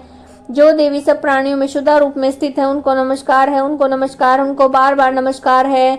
जो देवी सब प्राणियों में छाया रूप में स्थित है, उनको नमस्कार है, उनको नमस्कार है, उनको बार बार नमस्कार है। जो देवी सब प्राणियों में शक्ति रूप में स्थित है, उनको नमस्कार है, उनको नमस्कार है, उनको बार बार नमस्कार है। जो देवी सब प्राणियों में तृष्णा रूप से स्थित है, उनको नमस्कार है, उनको नमस्कार है, उनको बार बार नमस्कार है। जो देवी सब प्राणियों में शांति रूप क्षमा रूप से स्थित है, उनको नमस्कार है, उनको नमस्कार है, उनको बार बार नमस्कार है। जो देवी सब प्राणियों में जाति रूप से स्थित है, उनको नमस्कार है, उनको नमस्कार है, उनको बार बार नमस्कार है। जो देवी सब प्राणियों में लज्जा रूप में स्थित है, उनको नमस्कार है, उनको नमस्कार है, उनको बार बार नमस्कार है। जो देवी सब प्राणियों में शांति रूप से स्थित है, उनको नमस्कार है, उनको नमस्कार है, उनको बार बार नमस्कार है। जो देवी सब प्राणियों में श्रद्धा रूप में स्थित है, उनको नमस्कार है, उनको नमस्कार है, उनको बार बार नमस्कार है। जो देवी सब प्राणियों में कांति रूप में स्थित है, उनको नमस्कार है, उनको नमस्कार है, उनको बार बार नमस्कार है। जो देवी सब प्राणियों में लक्ष्मी रूप में स्थित है, उनको नमस्कार है, उनको नमस्कार है, उनको बार बार नमस्कार है। जो देवी सब प्राणियों में वृत्ति रूप से स्थित है, उनको नमस्कार है, उनको नमस्कार है, उनको बार बार नमस्कार है। जो देवी सब प्राणियों में स्मृति रूप में स्थित है, उनको नमस्कार है, उनको नमस्कार है, उनको बार बार नमस्कार है। जो देवी सब प्राणियों में दया रूप में स्थित है, उनको नमस्कार है, उनको नमस्कार है, उनको बार बार नमस्कार है। जो देवी सब प्राणियों में तुष्टि रूप में स्थित है उनको नमस्कार है, उनको नमस्कार है, उनको बार बार नमस्कार है। जो देवी सब प्राणियों में माता रूप में स्थित है उनको नमस्कार है, उनको नमस्कार है, उनको बार बार नमस्कार है। जो देवी सब प्राणियों में भ्रांति रूप से स्थित है उनको नमस्कार है, उनको नमस्कार है, उनको बार बार नमस्कार है। जो जीवों के इंद्रिय वर्ग की अधिष्ठात्री देवी एवं सब प्राणियों में सदा व्याप्त रहने वाली है उन व्यापति देवी को बार बार नमस्कार है। जो देवी चैतन्य रूप से संपूर्ण जगत को व्याप्त करके स्थित है उनको नमस्कार है, उनको नमस्कार है, उनको बार बार नमस्कार है। पूर्व काल में अपने अभिष्ट की प्राप्ति होने से देवताओं ने जिनकी स्तुति की और देवराज इंद्र ने बहुत दिनों तक जिनका सेवन किया, वह कल्याण साधना भूताईश्वरी हमारा कल्याण और मंगल करे और सारी विपत्तियों का नाश कर डाले। उद्दंड दैत्यों से सताए हुए हम सभी देवता जिस परमेश्वरी को इस समय नमस्कार करते हैं और जो भक्ति से विनम्र पुरुषों द्वारा स्मरण की जाने वाली तत्काल ही संपूर्ण विपत्तियों का नाश कर देती है, वे जगदम्बा हमारा संकट दूर करे। ऋषि कहते हैं राजन, इस प्रकार सब देवता स्तुति कर रहे थे। उस समय पार्वती देवी गंगा जी के जल में स्नान करने के लिए वहां पर आई। उन सुंदर बोहों वाली भगवती ने देवताओं से पूछा, आप लोग यहाँ किसकी स्तुति करते हैं? तब उन्हीं के शरीर कोश से प्रकट हुई शिवा देवी बोली, शुम्भ दैत्य से तिरस्कृत और युद्ध में निशुम्भ से पराजित होकर यहाँ पर एकत्रित हुए ये समस्त देवता यहाँ मेरी स्तुति कर रहे हैं। पार्वती के शरीर कोश से अंबिका का प्रादुर्भाव हुआ, इसलिए वे समस्त लोक में कौशिकी कही जाती हैं। कौशिकी के प्रकट होने पर पार्वती के शरीर काले रंग का हो गया और वे हिमालय पर रहने वाली कालिका देवी के नाम से विख्यात हुई। तदंतर शुंभ और निशुंभ भृत्य चंड मूड वहां पर आए। उन्होंने परम मनोहर रूप धारण करने वाली अंबिका को देखा। फिर वे शुंभ के पास जाकर बोले, महाराज, एक अत्यंत मनोहर स्त्री है जो अपनी दिव्य कांति से हिमालय को प्रकाशित कर रही है। वैसी उत्तम रूप कहीं किसी ने नहीं देखा। सुरेश्वर, पता लगाइए कि वह देवी कौन है और उसे ले लीजिए। स्त्रियों में तो वो रतन है, उसका प्रत्येक अंग बहुत सुंदर है। वह अपने श्रीअंगों की प्रभा से संपूर्ण दिशाओं में प्रकाश फैला रही है। दैत्यराज, अभी वह हिमालय पर मौजूद है, आप उसे देख सकते हैं। प्रभु, तीनों लोकों में मणि, हाथी और घोड़े आदि जितने भी रत्न हैं, वे सब इस समय आपके घर में शोभा पाते हैं। हाथियों में रतन भूत ऐरावत, ये पारिजात का वृक्ष और उच्च श्रवा घोड़ा, ये सब आपने इंद्र से ले लिया है। हंसों से जुता हुआ ये विमान भी आपके आंगन में शोभा पाता है। यह रतन भूत अद्भुत विमान जो पहले ब्रह्मा जी के पास था, अब आपके यहाँ पर लाया गया है। यह महापद्य नामक निधि आप कुबेर से छीन लाए हैं। समुद्र ने भी आपको किंजल की नीम नाम की माला भेंट की है जो केसरों से सुशोभित है, जिसके कमल कभी कुमलाते नहीं है। स्वर्ण की वर्षा करने वाला वरुण का छत्र भी आपके घर में शोभा पाता है। यह शेष रथ जो आपके प्रजापति के अधिकार में था, अब आपके पास है। दैत्यस्वर, मृत्यु की उत्क्रांति नाम वाली शक्ति भी आपने छीन ली है तथा वरुण का पास और समुद्र में होने वाले सब प्रकार के रत्न आपके भाई निशुंभ के अधिकार में है। अग्नि में स्वतः शुद्ध किए हुए 2 वस्त्र आपकी सेवा में अर्पित किए हैं। दैत्यराज, इस प्रकार सभी रत्न आपने एकत्र कर लिए हैं। फिर जो स्त्रियों में रतन रूप कल्याणमयी देवी है, इसे आप क्यों नहीं अपने अधिकार में कर लेते हैं? ऋषि कहते हैं, चंड और मुंड का ये वचन सुनकर शुंभ ने महादित्य सुग्रीव को दूत बनाकर देवी के पास भेजा और कहा, तुम मेरी आज्ञा से उसके सामने ये बातें कहना, ऐसा उपाय करना जिससे प्रसन्न होकर वह शीघ्र यहाँ पर आ जाए। वह दूत पर्वत के अत्यंत रमणीय प्रदेश में जहाँ देवी मौजूद थी गया और मधुर वाणी में कोमल वचन से बोला। दूत बोला, देवी, दैत्यराज शुंभ इस समय तीनों लोकों के परमेश्वर हैं, उन्हीं का भेजा हुआ दूत हूँ और यहाँ पर तुम्हारे पास आया हूँ। उनकी आज्ञा है कि सदा सब देवता एक स्वर उनकी आज्ञा सदा सभी देवता एक स्वर से मानते हैं, कोई उल्लंघन नहीं कर सकता। वे संपूर्ण देवताओं को परास्त कर चुके हैं। उन्होंने तुम्हारे लिए भी संदेश भेजा है, उसे सुनो। संपूर्ण त्रिलोकी मेरे अधिकार में है, देवता भी मेरी आज्ञा के अधीन चलते हैं। संपूर्ण यज्ञों के भागों को मैं पृथक पृथक भोगता हूँ। तीनों लोकों के जितने भी श्रेष्ठ रत्न है सब मेरे अधिकार में है। देवराज इंद्र का ऐरावत और जो हाथियों में रत्न के समान है, मैंने छीन लिया है। शीर सागर का मंथन करने से जो असुर रत्न उच्च श्रवा प्रकट हुआ था, उसे देवताओं ने पैरों में पड़कर मुझे समर्पित किया है। सुंदरी, इसके सिवा और भी जितने रत्न भूत पदार्थ देवता, गंधर्व और नागों के पास थे, सब मेरे पास आ गए हैं। देवी, हम लोग तुम्हें संसार की स्त्रियों में रत्न मानते हैं।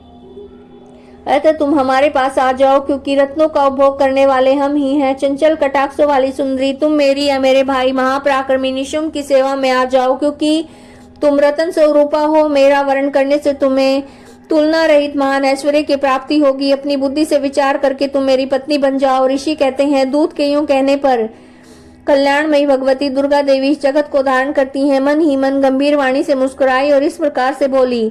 देवी ने कहा, दूत, तुमने सत्य कहा, इसमें तनिक भी मिथ्या नहीं है।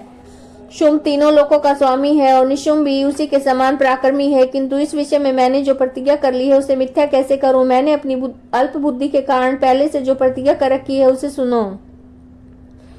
जो मुझे संग्राम में जीत लेगा और जो मेरे अभिमान को चूर्ण कर देगा तथा संसार में जो मेरे समान बलवान होगा वो मेरा स्वामी होगा। इसलिए शुंभ और महादित्य निशुंभ स्वयं ही यहाँ पधारें और मुझे जीत कर शीघ्र मेरा पाणी ग्रहण कर लें। इसमें विलंब की क्या आवश्यकता है। दूत बोला, देवी, तुम घमंड में भरी हो, मेरे सामने ऐसी बातें न करो। तीनों लोकों में कौन ऐसा पुरुष है जो शुंभ और निशुंभ के सामने खड़ा हो सके। देवी, अन्य दैत्यों के सामने भी सारे देवता युद्ध में नहीं ठहर सकते, फिर तुम अकेली स्त्री होकर कैसे ठहर सकती हो। जिन शुंभ दैत्यों के सामने इंद्र आदि देवता भी युद्ध में नहीं खड़े नहीं हुए, उनके सामने तुम स्त्री होकर कैसे जाओगी। इसलिए तुम मेरे कहने से शुंभ और निशुंभ के पास चलो। ऐसा करने से तुम्हारे गौरव की रक्षा होगी, अन्यथा वे केस पकड़कर घसीटेंगे, तब तुम्हें अपनी प्रतिष्ठा खोकर जाना पड़ेगा। देवी ने कहा, तुम्हारा कहना ठीक है। शुंभ बलवान है, निशुंभ भी बड़े पराक्रमी हैं, किंतु क्या करूं। मैंने बिना सोचे समझे प्रतिज्ञा कर ली है। अब तुम जाओ। मैंने तुमसे जो कुछ कहा है वह सब दैत्यराज से आदर पूर्वक कहना, फिर जो भी उचित जान पड़े वो करें। इस प्रकार श्री मार्कंडेय पुराण में सावर्णिक मनवंतर की कथा के अंतर्गत देवी महात्म्य में देवी दूत संवाद नामक 5वां अध्याय संपूर्ण हुआ।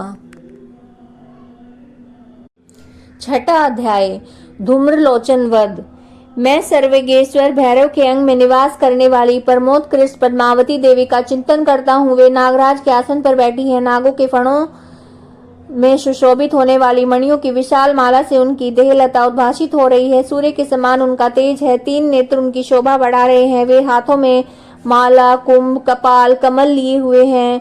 उनके मस्तक में हर चंद्र का मुकुट सुशोभित है। ऋषि कहते हैं, देवी का ये कथन सुनकर दूत को बड़ा आमर्ष हुआ। उसने दैत्यराज के पास आकर सब समाचार विस्तार पूर्वक कह सुनाया। दूत के उस वचन को सुनकर दैत्यराज कुपित हो उठा और दैत्य सेनापति धूम्रलोचन से बोला, धूम्रलोचन, तुम शीघ्र अपनी सेना साथ लेकर जाओ और उस दुष्टा के केस पकड़कर घसीटते हुए उसे बलपूर्वक यहाँ लेकर आओ। उसकी रक्षा के लिए यदि कोई खड़ा हो तो वह देवता, यक्ष, गंधर्व ही क्यों न हो, उसे अवश्य मार डालना। ऋषि कहते हैं, शुंभ के इस प्रकार आज्ञा देने पर धूम्रलोचन दैत्य 60,000 असुरों की सेना साथ लेकर वहां से तुरंत चल दिया। वहां पहुंचकर उसने हिमालय पर रहने वाली देवी को देखा और ललकार कर कहा, अरे तू शुंभ और निशुंभ के पास चल। यदि इस समय प्रसन्नता पूर्वक मेरे स्वामी के समीप नहीं चलेगी तो मैं बलपूर्वक झोटा पकड़कर घसीटते हुए तुझे ले चलूंगा। देवी बोली, तुम्हें दैत्यों के राजा ने भेजा है। तुम स्वयं बलवान हो और तुम्हारे साथ विशाल सेना भी है। ऐसी दशा में यदि मुझे बलपूर्वक ले चलोगे तो मैं तुम्हारा क्या कर सकती हूँ। ऋषि कहते हैं, देवी के यूं कहने पर असुर धूम्रलोचन उनकी ओर दौड़ा। तब अंबिका ने हुम शब्द के उच्चारण मात्र से उसे भस्म कर दिया। फिर तो क्रोध में भरी हुई दैत्यों की विशाल सेना और अंबिका ने एक दूसरे पर तीखे सहायकों, शक्तियों और फरसों की वर्षा आरंभ की। इतने में ही देवी का वाहन सिंह क्रोध में भरकर भयंकर गर्जना करके गर्दन के बालों को हिलाता हुआ असुरों की सेना पर कूद पड़ा। उसने कुछ दैत्यों को पंजों की मार से, कितनों के जबड़ों और कितने ही महादैत्यों को पटक कर ओंठ की डाढ़ों से घायल करके मार डाला। उस सिंह ने अपने नखों से कितनों के पेट फाड़ डाले, थप्पड़ मारकर कितनों के सिर धड़ से अलग कर दिए, कितनों की भुजाएं और मस्तक काट डाले। अपनी गर्दन के बाल हिलाते हुए उसने दूसरे दैत्यों के पेट फाड़कर उनका रक्त चूस लिया। अत्यंत क्रोध में भरे हुए देवी के वाहन उस महाबली सिंह ने क्षण भर में ही असुरों की सारी सेना का संहार कर डाला। शुंभ ने जब सुना कि देवी ने धूम्रलोचन असुर को मार डाला है तथा सिंह ने सारी सेना का सफाया कर डाला है। तब उस दैत्यराज को बड़ा क्रोध हुआ, उसके होठ कांपने लगे। चंड मुंड नामक 2 महादैत्यों की आज्ञा दी कि हे चंड और मुंड, तुम लोग बहुत बड़ी सेना लेकर वहां जाओ और देवी के झोटे पकड़कर उसे बांधकर शीघ्र यहाँ ले आओ। यदि इस प्रकार लाने में संदेह हो तो युद्ध में सब प्रकार के अस्त्र शस्त्र और सारी असुरी सेना का प्रयोग करके उसकी हत्या कर डालना। उस दुष्टा की हत्या होने पर, सिंह के भी मारे जाने पर अंबिका को बांध कर साथ लेकर शीघ्र लौट आना। इस प्रकार श्री मार्कंडे पुराण में सावर्णिक मनवंतर की कथा के अंतर्गत देवी महात्म्य में धूम्रलोचन वध नामक 6वां अध्याय पूर्ण हुआ। अब हम 7वां अध्याय करेंगे जिसमें चंड और मुंड के वध का वर्णन किया गया है। मैं मातंगी देवी का ध्यान करता हूँ। वे रतन में सिंहासन पर बैठकर पढ़ते हुए तोते का मधुर शब्द सुन रही हैं। उनके शरीर का वर्ण श्याम है। वे अपना एक पैर कमल में रखे हुए हैं और मस्तक पर अर्धचंद्र धारण करती हैं। कहार पुष्पों की माला धारण किए वाणी वीणा बजाती हैं। उनके अंग में कसी हुई चोली शोभा पा रही है। लाल रंग की साड़ी पहने, हाथ में शंख में पात्र लिए हुए हैं। उनके बदन पर मधु का हल्का हल्का प्रभाव जान पड़ता है और ललाट में बेंदी शोभा दे रही है। ऋषि कहते हैं, तदंतर शुंभ की आज्ञा पाकर वे चंड मुंड आदि दैत्य चतुरंगिणी सेना के साथ अस्त्र शस्त्रों से सुसज्जित होकर चल दिए। फिर गिरिराज हिमालय के स्वर्ण में ऊंचे शिखर पर पहुंचकर उन्होंने सिंह पर बैठी देवी को देखा। वे मंद मंद मुस्कुरा रही थी। उन्हें देखकर दैत्य लोग तत्परता से पकड़ने का उद्योग करने लगे। किसी ने धनुष तान लिया, किसी ने तलवार संभाली। कुछ लोग देवी के पास आकर खड़े हो गए। तब अंबिका ने उन शत्रुओं के प्रति बड़ा क्रोध किया। उस समय क्रोध के कारण उनका मुख काला पड़ गया, ललाट में भौहें टेढ़ी हो गई। वहां से तुरंत विकराल मुखी काली प्रकट हुई जो तलवार और पास लिए हुई थी। वे विचित्र खटवांग धारण किए, चीते के चर्म की साड़ी पहने, नर मुंडों की माला से विभूषित थी। उनके शरीर का मांस सूख गया था, केवल हड्डियों का ढांचा था जिससे वे अत्यंत भयंकर जान पड़ती थी। उनका मुख बहुत विशाल था, जीभ लपलपाने के कारण और भी डरावनी प्रतीत होती थी। उनकी आंखें भीतर को धसी हुई और लाल थी। वे अपनी भयंकर गर्जना से संपूर्ण दिशाओं को गुंजा रही थी। बड़े बड़े दैत्यों का वध करती हुई वे कालिका देवी बड़े वेग से दैत्यों की उस सेना पर टूट पड़ी, उन सबको भक्षण करने लगी। वे पाशु रक्षकों, अंकुशधारी महावतों, योद्धाओं और घंटा सहित कितनों ही हाथियों को एक ही हाथ से पकड़कर मुंह में डाल लेती थी। इस प्रकार घोड़े, रथ और सारथी के साथ रथी सैनिकों को मुंह में डालकर उन्हें भयानक रूप से चबा डालती थी। किसी के बाल पकड़ लेती, किसी का गला दबा देती, किसी को पैरों से कुचल डालती और किसी को छाती के धक्के से गिरा कर मार डालती थी। वे असुरों के छोड़े हुए बड़े बड़े अस्त्र शस्त्र मुंह में पकड़ लेती और रौस में भरकर दांतों से पीस डालती। काली ने बलवान और दुरात्मा दैत्यों की वह सारी सेना रोन डाली, खा डाली, कितनों को मार गिराया। कोई तलवार के घाट उतारे गए, कोई खटवांग से पीटे गए। कितने ही असुर दांतों के अग्रभाग से कुचले जाकर मृत्यु को प्राप्त हुए। इस प्रकार देवी ने असुरों की उस सारी सेना को क्षण भर में मार गिराया। यह देखकर चंड अत्यंत भयानक काली देवी की ओर दौड़ा और महादैत्य मुंड भी अत्यंत बाणों की वर्षा और हजारों बार चलाए हुए चक्रों से उन भयानक नेत्रों वाली देवी को आच्छादित कर दिया। वे अनेक चक्र देवी के मुख में समाते हुए ऐसे जान पड़ रहे थे मानो सूर्य के बहुतेरे मंडल बादलों के उदर में प्रवेश कर रहे हों। तब भयंकर गर्जना करने वाली काली ने अत्यंत रोष में भरकर विकट अट्टहास किया। उस समय उनके विकराल वदन के भीतर कठिनता से देखे जा सकने वाले दांतों की प्रभा से वे अत्यंत उज्जवल दिखाई देती थी। देवी ने बहुत बड़ी तलवार हाथ में लेकर हम शब्द का उच्चारण करके चंड पर धावा किया और उसके केस पकड़कर उसी तलवार से उसका मस्तक काट डाला। चंड को मारा गया देखकर मुंड भी देवी की ओर दौड़ा। तब देवी ने रोष में भरकर उसे तलवार से घायल करके धरती पर सुला दिया। महापराक्रमी चंड और मुंड को मारा देखकर मरने से बची हुई बाकी सेना भय से व्याकुल होकर चारों ओर भाग गई। तदंतर काली ने चंड और मुंड का मस्तक हाथ में लेकर चंडिका के पास जाकर प्रचंड अट्टहास करते हुए कहा, देवी, मैं चंड और मुंड नामक दो महापशुओं को तुम्हें भेंट किया है। अब महायुद्ध में तुम शुंभ और निशुंभ का स्वयं वध करना। ऋषि कहते हैं, वहां लाए हुए उन चंड और मुंड नामक महादैत्यों को देखकर कात्यायनी चंडी ने काली से मधुर वाणी में कहा, देवी, तुम चंड और मुंड को लेकर मेरे पास आई हो, इसलिए संसार में चामुंडा के नाम से तुम्हारी ख्याति होगी। इस प्रकार श्री मार्कंडेय पुराण में सावर्णिक मनवंत्र की कथा के अंतर्गत देवी महात्म्य में चंड मुंड वध नामक 7वां अध्याय पूरा हुआ। अब हम 8वां अध्याय करेंगे, जिसमें रक्त बीज के वध का वर्णन है। मैं अणिमा आदि सिद्धिमयी किरणों से आवृत भवानी का ध्यान करता हूँ। उनके शरीर का रंग लाल है, नेत्रों में करुणा लहरा रही है, हाथों में पाश, अंकुश, बाण और धनुष शोभा पाते हैं। ऋषि कहते हैं, चंड और मुंड नामक दैत्यों के मारे जाने और बहुत सी सेना का संहार हो जाने पर दैत्यों के राजा प्रतापी शुंभ के मन में बड़ा क्रोध हुआ और उसने दैत्यों की संपूर्ण सेना को युद्ध के लिए कूच करने की आज्ञा दी।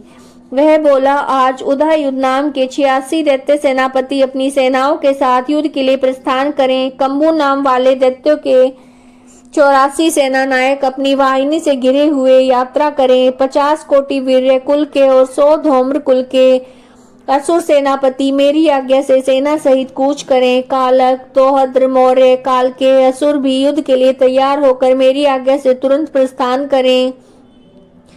भयानक शासन करने वाला असुर राज शुंभ इस प्रकार आज्ञा देकर सहस्त्रों बड़ी बड़ी सेनाओं के साथ युद्ध के लिए प्रस्थित हुआ। उसकी अत्यंत भयंकर सेना आती देखकर चंडिका ने अपने धनुष की टंकार से पृथ्वी और आकाश से बीच का भाग गुंजा दिया। राजन, तदंतर देवी के सिंह ने बड़े जोर जोर से दहाड़ना आरंभ किया। फिर अंबिका ने घंटे के शब्द से उस ध्वनि को और भी बढ़ा दिया। धनुष की टंकार, सिंह की दहाड़ और घंटे की ध्वनि से सारी दिशाएं गूंज उठी। उस भयंकर शब्द से काली ने अपने विकराल मुख को और बढ़ा लिया। इस प्रकार से वे विजयिनी हुई। उस तुमुल नाद को सुनकर दैत्यों की सेना ने चारों ओर आकर चंडिका देवी, सिंह और काली देवी को क्रोध पूर्वक घेर लिया।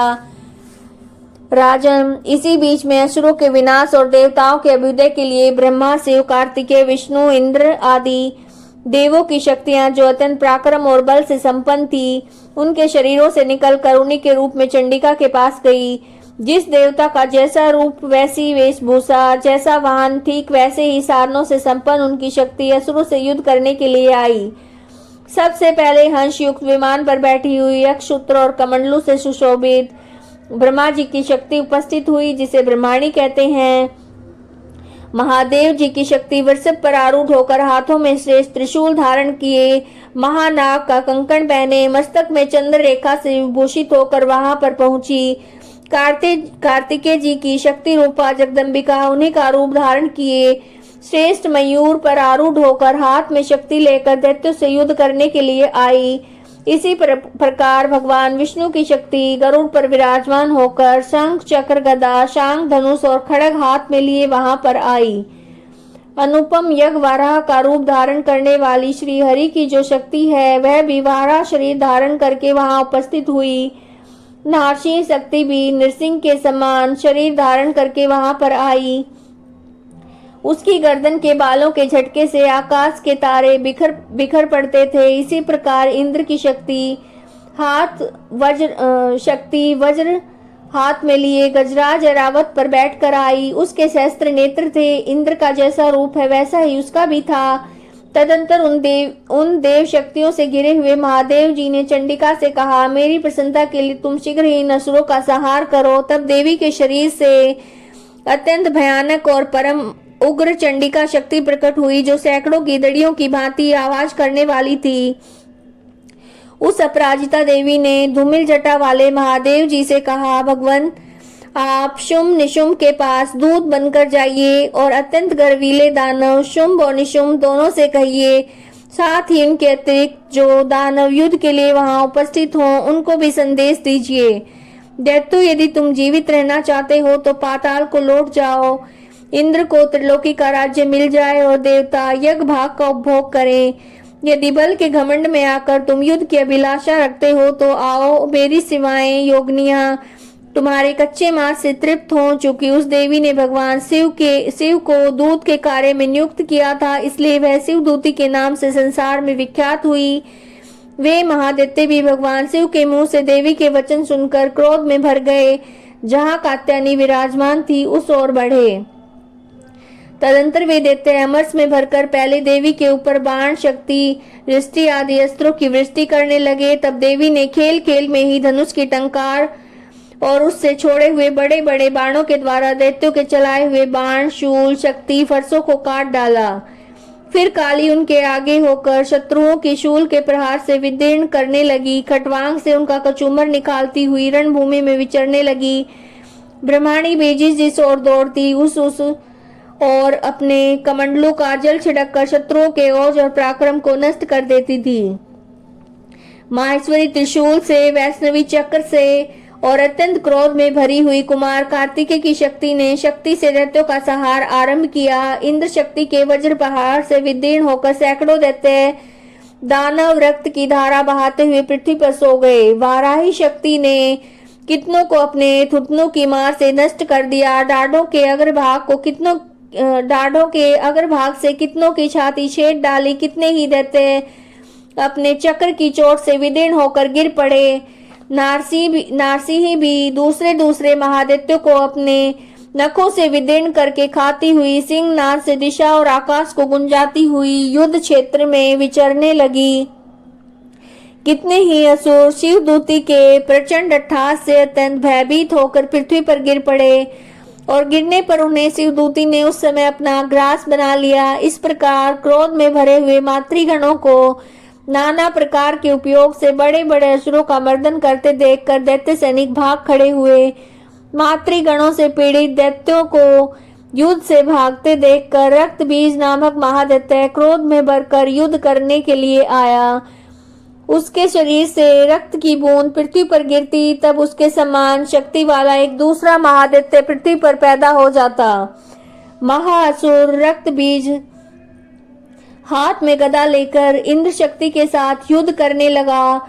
तब ऐन्द्री ने अपने वज्र से रक्त बीज को मारा। वज्र से घायल होने पर उसके शरीर से बहुत सा रक्त चूने लगा। उसी के समान रूप और पराक्रम वाले योद्धा उत्पन्न होने लगे। उसके शरीर से रक्त की जितनी भी बूंदें गिरी उतने ही पुरुष उत्पन्न हो गए। वे सब रक्त बीज के समान वीर्यवान, बलवान और पराक्रमी थे। वे रक्त से उत्पन्न होने वाले पुरुष भी अत्यंत भयंकर अस्त्र शस्त्रों का प्रहार करते हुए वहां मातृगणों के साथ घोर युद्ध करने लगे। पुनः वज्र के प्रहार से जब उसका मस्तक घायल हुआ तब रक्त बहने लगा और हजारों पुरुष उत्पन्न हो गए। वैष्णवी ने भी युद्ध में रक्त बीज पर चक्र का प्रहार किया। ऐन्द्री ने उस दैत्य सेनापति को गदा से चोट पहुंचाई। वैष्णवी के चक्र से घायल होने पर उसके शरीर से जो रक्त बहा उससे उसी के बराबर आकार वाले सहस्त्रों महादैत्य प्रकट हुए। उनके द्वारा संपूर्ण जगत व्याप्त हो गया। कुमारी ने शक्ति से, वाराही ने खड्ग से, माहेश्वरी ने त्रिशूल से महादैत्य रक्त बीज को घायल किया। क्रोध में भरे उस महादैत्य रक्त बीज ने गदा से सभी मातृशक्तियों को पृथक पृथक प्रहार किया। शक्ति, शूल आदि से अनेक बार घायल होने पर भी उसके शरीर से रक्त की धारा पृथ्वी पर गिरी। उससे निश्चय ही सैकड़ों असुर उत्पन्न हुए। इस प्रकार महादैत्य के रक्त से प्रकट हुए असुरों के द्वारा संपूर्ण जगत व्याप्त हो गया। इससे देवताओं को बड़ा भय हुआ। देवताओं को उदास देखकर चंडिका ने काली से शीघ्रता पूर्वक कहा, चामुंडे तुम अपना मुख और भी फैलाओ और मेरे शस्त्रपात से गिरने वाले रक्त बिंदु और उनसे उत्पन्न होने वाले महादैत्यों को तुम अपने उतावले मुख से खा जाओ। इस प्रकार रक्त से उत्पन्न होने वाले महादैत्यों का भक्षण करती हुई तुम रण में विचरती रहो। ऐसा करने से उस दैत्य का सारा रक्त क्षीण हो जाने पर वह स्वयं ही नष्ट हो जाएगा और उन भयंकर दैत्यों को जब तुम खा जाओगी तब दूसरे नए दैत्य उत्पन्न होंगे। काली से यूं कहकर चंडिका देवी ने शूल से रक्त बीज को मारा और काली ने अपने मुख में रक्त ले लिया। तब उसने वहां चंडिका पर गदा से प्रहार किया, किंतु उस गदापात ने देवी को तनिक भी वेदना नहीं पहुंचाई। रक्त बीज ने घायल शरीर से बहुत सा रक्त गिरा, किंतु जो ही वह गिरा त्यों ही चामुंडा ने उसे अपने मुख में ले लिया। रक्त गिरने से काली के मुख से जो महादैत्य उत्पन्न हुए उन्हें भी वह चट कर गई। उसने रक्त बीज का रक्त पी लिया। तदंतर देवी ने रक्त बीज को, जिसका रक्त चामुंडा ने पी लिया था, वज्र, बाण, खड़ग, रिष्टि आदि से मार डाला। राजन, इस प्रकार शस्त्रों के समुदाय से आहत और रक्तहीन हुआ महादैत्य रक्त बीज पृथ्वी पर गिर पड़ा। नरेश्वर, इससे देवताओं को अनुपम हर्ष की प्राप्ति हुई और मातृगण उन असुरों के रक्तपान के मद से उद्दत होकर नृत्य करने लगा। इस प्रकार श्री मार्कंडेय पुराण में सावर्णिक मनवंतर की कथा के अंतर्गत देवी महात्म्य में रक्त बीज वध नामक 8वां अध्याय पूरा हुआ। अब हम 9वां अध्याय करेंगे, जिसमें निशुंभ वध का वर्णन हुआ है। मैं अर्धनारीश्वर के श्री विग्रह की निरंतर शरण लेता हूँ। उसका वर्ण बंदूक पुष्प और स्वर्ण के समान रक्तपीत मिश्रित है। वह अपनी भुजाओं में सुंदर अक्षमाला, पाश, अंकुश और वर्ण मुद्रा धारण करता है। अर्धचंद्र उसका आभूषण है। वह 3 नेत्रों से सुशोभित है। राजा ने कहा, भगवान, आपने रक्त बीज के वध से संबंध रखने वाला देवी चरित्र का यह अद्भुत महत्व मुझे बतलाया है। अब रक्त बीज के मारे जाने पर अत्यंत क्रोध में भरे हुए शुंभ और निशुंभ ने जो भी कर्म किया उसे मैं सुनना चाहता हूँ। ऋषि कहते हैं, राजन, युद्ध में रक्त बीज और अन्य दैत्यों के मारे जाने पर शुंभ निशुंभ के क्रोध की सीमा न रही। अपनी विशाल सेना इस प्रकार मारी जाती देखकर निशुंभ अमरस में भरकर देवी की ओर दौड़ा। उसके साथ असुरों की प्रधान सेना थी। उसके आगे पीछे पार्श्व भाग में बड़े बड़े असुर थे। वे क्रोध में होठ चबाते हुए देवी को मार डालने के लिए आए। महापराक्रमी शुंभ भी अपनी सेना के साथ मातृगणों से युद्ध करके क्रोधवश चंडिका को मारने के लिए वहां पहुंचा। देवी के साथ शुंभ और निशुंभ का घोर संग्राम छिड़ गया। वे दोनों दैत्य मेघों की भांति बाणों की भयंकर वृष्टि कर रहे थे। उन दोनों के चलाए हुए बाणों को चंडिका ने अपने बाणों के समूह से तुरंत काट डाला और शस्त्र समूह की वर्षा करके उन दोनों दैत्यपतियों के अंगों में चोट पहुंचाई। निशुंभ ने तीखी तलवार और चमकती हुई ढाल लेकर देवी के श्रेष्ठ वाहन सिंह के मस्तक पर प्रहार किया। अपने वाहन को चोट पहुंचने पर देवी ने शूर्पर नामक बाण से निशुंभ की श्रेष्ठ तलवार तुरंत काट डाली। उसकी ढाल को भी, जिसमें 8 चांद जड़े थे, खंड खंड कर दिया। ढाल और तलवार के कट जाने पर उस असुर ने शक्ति चलाई, किंतु सामने आने पर देवी ने चक्र से उसके भी 2 टुकड़े कर दिए।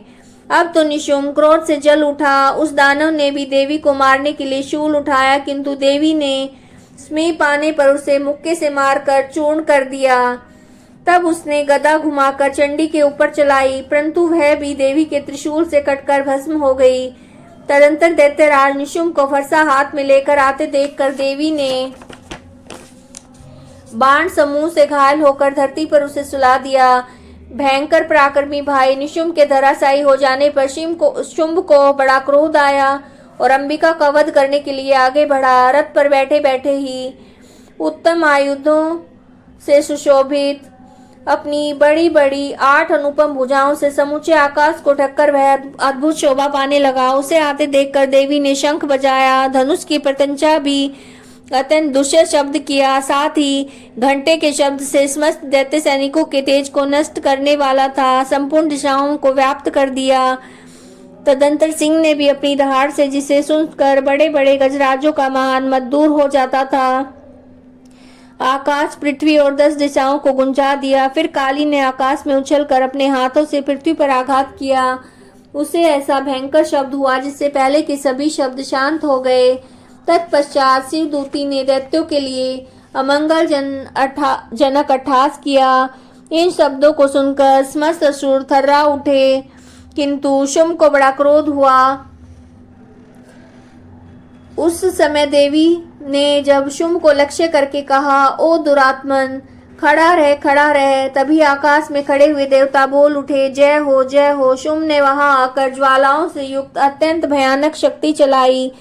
अग्नि में पर्वत के समान आती हुई शक्ति को देवी ने बड़े भारी लूके से दूर हटा दिया। उस समय शुंभ के सिंहनाद से तीनों लोग गूंज उठे। राजन, उसकी प्रतिध्वनि से वज्रपात के समान भयानक शब्द हुआ। जिसने अन्य सब शब्दों को जीत लिया। शुंभ के चलाए बाणों के देवी ने और देवी के चलाए हुए बाणों को शुंभ ने अपने भयंकर बाणों के द्वारा सैकड़ों और हजारों टुकड़े कर दिए। तब क्रोध में भरी हुई चंडिका ने शुंभ को शूल से मारा। उसके आघात से मूर्छित होकर वह पृथ्वी पर गिर पड़ा। इतने में ही निशुंभ को चेतना हुई और उसने धनुष हाथ में लेकर बाणों के द्वारा देवी काली और सिंह को घायल कर डाला। फिर उस दैत्यराज ने 10,000 बाहें बनाकर चक्रों के प्रहार से चंडिका को आच्छादित कर दिया। तब दुर्गम पीड़ा का नाश करने वाली भगवती दुर्गा ने कुपित होकर अपने बाणों से उन चक्रों और बाणों को काट गिराया। यह देखकर निशुंभ दैत्य सेना के साथ चंडिका का वध करने के लिए हाथ में गदा लेकर बड़े वेग से दौड़ा। उसके आते ही चंडी ने तीखी धार वाली तलवार से उसकी गदा को शीघ्र ही काट डाला। तब उसने शूल हाथ में ले लिया और देवताओं को पीड़ा देने वाले निशुंभ को शूल हाथ में लिए आते देखकर चंडिका ने वेग से चलाए हुए अपने शूल से उसकी छाती छेद डाली। शूल से विदीर्ण हो जाने पर उसकी छाती से एक दूसरा महाबली और महापराक्रमी पुरुष खड़ी रह कहता हुआ निकला। उस निकलते हुए पुरुष की बात सुनकर देवी उठ ठठाकर हंस पड़ी और खड़ग से उन्होंने उसका मस्तक काट डाला। फिर तो वह पृथ्वी पर गिर पड़ा। तदंतर सिंह अपनी डांडों से असुरों की गर्दन कुचल कर खाने लगा। बड़ा भयंकर दृश्य था। उधर काली और शिवदूती ने भी अन्य दैत्यों का भक्षण आरंभ किया। कुमारी की शक्ति से विदीर्ण होकर कितने ही महादैत्य नष्ट हो गए। ब्रह्माणी के मंत्र पूत जल से निस्तेज होकर कितने ही भाग खड़े हुए। कितने ही महादैत्य महेश्वरी के त्रिशूल से छिन्न भिन्न होकर धराशायी हो गए। वाराही के तुतनों के आघात से कितने ही पृथ्वी पर कचूमर निकल गया। वैष्णवी ने भी अपने चक्र से दानवों के टुकड़े टुकड़े कर डाले। इंद्री के हाथ से छूटे हुए वज्र से कितने ही प्राणों से हाथ धो बैठे। कुछ असुर नष्ट हो गए, कुछ महायुद्ध से भाग गए। कितने ही काली और शिवदूती और सिंह का ग्रास बन गए। इस प्रकार श्री मार्कंडे पुराण में सावर्णिक मनवंत्र की कथा के अंतर्गत देवी महात्म में निशुंभ वध नामक 9वां अध्याय पूर्ण हुआ। अब हम 10वां अध्याय का पाठ करेंगे जिसमें शुंभ वध का वर्णन हुआ है। मैं मस्तक पर अर्धचंद्र धारण करने वाली शिव शक्ति स्वरूपा भगवती कामेश्वरी का हृदय में चिंतन करता हूँ। वे तपाए हुए स्वर्ण के समान सुंदर हैं। सूर्य, चंद्रमा और अग्नि ये 3 उनके नेत्र हैं। वे अपने मनोहर हाथों में धनुष, बाण और अंकुश, पाश, शूल धारण किए हुए हैं। ऋषि कहते हैं, राजन, अपने प्राणों के समान प्यारे भाई निशुंभ को मारा गया देखकर सारी सेना का संहार होता जानकर शुंभ कुपित होकर कहा, दुष्ट दुर्गे, तू बल के अभिमान में आकर झूठ मूठ का घमंड न दिखा। तू बड़ी माननी बनी हुई है किंतु दूसरी स्त्रियों के बल का सहारा लेकर लड़ती है। देवी बोली, ओ दुष्ट, मैं अकेली ही हूँ। इस संसार में मेरे सिवा दूसरी कौन है? ये देख, मेरी ही विभूतियां हैं और मेरे में ही प्रवेश कर रही हैं। तदंतर ब्रह्माणी आदि समस्त देवियां अंबिका देवी के शरीर में लीन हो गई। उस समय केवल अंबिका देवी रह गई। देवी बोली, मैं अपनी ऐश्वर्य शक्ति से अनेक रूपों में यहाँ उपस्थित हुई थी। उन सब रूपों को मैंने समेट लिया है। अब अकेले ही युद्ध में खड़ी हूँ। तुम भी स्थिर हो जाओ। ऋषि कहते हैं, तदंतर देवी और शुंभ दोनों सब देवताओं तथा दानवों के देखते देखते भयंकर युद्ध छिड़ गया। बाणों की वर्षा और तीखे शस्त्र और दारुण अस्त्रों के प्रहार के कारण उन दोनों का युद्ध सब लोगों के लिए बड़ा भयानक प्रतीत हुआ। उस समय अंबिका देवी ने जो सैकड़ों दिव्य अस्त्र छोड़े, उन्हें दैत्यराज शुंभ ने उनके निवारक अस्त्रों के द्वारा काट डाला। इस प्रकार शुंभ ने भी जो दिव्य अस्त्र चलाए, उन्हें परमेश्वरी ने भयंकर हुंकार शब्द के उच्चारण आदि के द्वारा खिलवाड़ में ही नष्ट कर डाला। तब उस असुर ने सैकड़ों बाणों से देवी को आच्छादित कर दिया। यह देखकर क्रोध में भरी हुई उस देवी ने बाण मारकर उसका धनुष काट डाला। धनुष कट जाने पर दैत्यराज ने शक्ति हाथ में ली, किंतु देवी ने चक्र से उसके हाथ की शक्ति को काट गिराया। तत्पश्चात दैत्यों के स्वामी शुंभ ने 100 चांद वाली चमकती हुई ढाल और तलवार हाथ में लेकर उस समय देवी पर धावा किया। उसके आते ही चंडिका ने अपने धनुष से छोड़े हुए तीखे बाणों के द्वारा उसकी सूर्य किरणों के समान उज्जवल ढाल और तलवार को तुरंत काट दिया। फिर उस दैत्य के घोड़े और सारथी मारे गए। धनुष तो पहले ही कट चुका था। अब उसने अंबिका को मारने के लिए उद्यत होकर भयंकर मुदगर हाथ में लिया। उसे आते देखकर देवी ने अपने तीक्ष्ण बाणों से उसका मुखद्वार भी काट डाला। जिस पर वह असुर मुक्का तानकर बड़े वेग से देवी की ओर झपटा। उस दैत्यराज ने देवी की छाती में मुक्का मारा। तब देवी ने भी उसकी छाती में एक चांटा जड़ दिया। देवी का थप्पड़ खाकर दैत्यराज निशुम्भ पृथ्वी पर गिर पड़ा और पुनः सहसा पूर्ववत उठकर खड़ा हो गया। फिर वह उछला और देवी को ऊपर ले जाकर आकाश में खड़ा हो गया। तब चंडिका आकाश में बिना किसी आधार के ही शुंभ के साथ युद्ध करने लगी। उस समय दैत्य चंडिका आकाश में एक दूसरे से लड़ने लगे। उनका वह युद्ध पहले सिद्ध और मुनियों को विस्मय में डालने वाला हुआ। फिर अंबिका ने शुंभ के साथ बहुत देर तक युद्ध करने के बाद उसे उठाकर घुमाया और पृथ्वी पर पटक दिया। पटके जाने पर वह दुष्ट आत्मा दैत्य चंडिका का वध करने के लिए उनकी ओर बड़े वेग से दौड़ा। तब समस्त दैत्यों के राजा शुंभ को अपनी ओर आते देखकर देवी ने त्रिशूल से उसकी छाती छेदकर उसे पृथ्वी पर गिरा दिया। देवी के शूल की धार से घायल होने पर उसके प्राण पखेरु उड़ गए। वह समुद्रों, द्वीपों, पर्वतों सहित समूची पृथ्वी को कंपाता हुआ भूमि पर गिर पड़ा। तदंतर उस दुरात्मा के मारे जाने पर संपूर्ण जगत प्रसन्न और पूर्ण स्वस्थ हो गया। आकाश स्वच्छ दिखाई देने लगा। पहले जो उत्पात सूचक मेघ और उल्कापात होते थे वो सब शांत हो गए। उस दैत्य के मारे जाने पर नदियां भी ठीक मार्ग से बहने लगी। उस समय शुंभ की मृत्यु के बाद संपूर्ण देवताओं का हृदय हर्ष से भर गया और गंधर्व गण मधुर गीत गाने लगे। दूसरे गंधर्व बाजा बजाने लगे, अप्सराएं नाचने लगी, पवित्र वायु बहने लगी, सूर्य की प्रभा उत्तम हो गई, अग्निशाला की बुझी हुई आग अपने आप प्रज्वलित हो गई। संपूर्ण दिशाओं में भयंकर शब्द शांत हो गए। इस प्रकार श्री मार्कंडेय पुराण में सावर्णिक मनवंतर की कथा के अंतर्गत देवी महात्म्य में शुंभ वध नामक 10वां अध्याय पूर्ण हुआ। 11वां अध्याय देवताओं द्वारा देवी की स्तुति तथा देवी द्वारा देवताओं को वरदान। मैं भुवनेश्वरी देवी का ध्यान करता हूँ। उनके श्रीअंगों की आभा प्रभात काल के सूर्य के समान है और मस्तक पर चंद्रमा का मुकुट है। वे उभरे हुए स्तनों और 3 नेत्रों से युक्त है। उनके मुख पर मुस्कान की छटा छाई रहती है। हाथों में वरद अंकुश पास और अभय मुद्रा शोभा पाते हैं। ऋषि कहते हैं देवी द्वारा वहां महादैत्यपति शुंभ के मारे जाने पर इंद्र आदि देवता अग्नि को आगे करके उन कात्यायनी देवी की स्तुति करने लगे। उस समय अभिष्ट की प्राप्ति होने से उनके मुख कमल दमक उठे और उनके प्रकाश से दिशाएं जगमगा उठी। देवता बोले शरणागत की पीड़ा दूर करने वाली देवी हम पर प्रसन्न हो। संपूर्ण जगत की माता प्रसन्न हो। विश्वेश्वरी विश्व की रक्षा करो। देवी तुम ही चराचर जगत की अधीश्वरी हो। तुम इस जगत का एकमात्र आधार हो क्योंकि तुम पृथ्वी रूप में तुम्हारी ही स्थिति है। देवी तुम्हारा पराक्रम अलंघनीय है। तुम ही जल के रूप में स्थित होकर संपूर्ण जगत को तृप्त करती रहती हो। तुम अनंत बल संपन्न वैष्णवी शक्ति हो। इस विश्व की कारणभूता परामाया हो। देवी तुमने इस समस्त जगत को मोहित कर रखा है। तुम ही प्रसन्न होने पर इस पृथ्वी पर मोक्ष की प्राप्ति कराती हो। देवी सारी दिशाएं संपूर्ण विद्याएं तुम्हारे ही भिन्न भिन्न स्वरूप हैं। जगत में जितनी भी स्त्रियां हैं वे सब तुम्हारी मूर्तियां हैं। जगदम्बा एकमात्र तुमने इस विश्व को व्याप्त कर रखा है। तुम्हारी स्तुति क्या हो सकती है। तुम तो सत्वन करने योग्य पदार्थों से परे एवं परावाणी हो। जब तुम सर्व स्वरूपा देवी स्वर्ग और मोक्ष प्रदान करने वाली हो तब इसी रूप में तुम्हारी स्तुति हो गई। तुम्हारी स्तुति के लिए इसमें अच्छी युक्तियां और क्या हो सकती हैं। बुद्धि रूप से सब लोगों के हृदय में विराजमान रहने वाली स्वर्ग और मोक्ष प्रदान करने वाली नारायणी देवी तुम्हें नमस्कार है। कला काष्ठा आदि के रूप में क्रमश परिणाम अवस्था परिवर्तन की ओर ले जाने वाली विश्व का उपसंहार करने में समर्थ नारायणी तुम्हें नमस्कार है।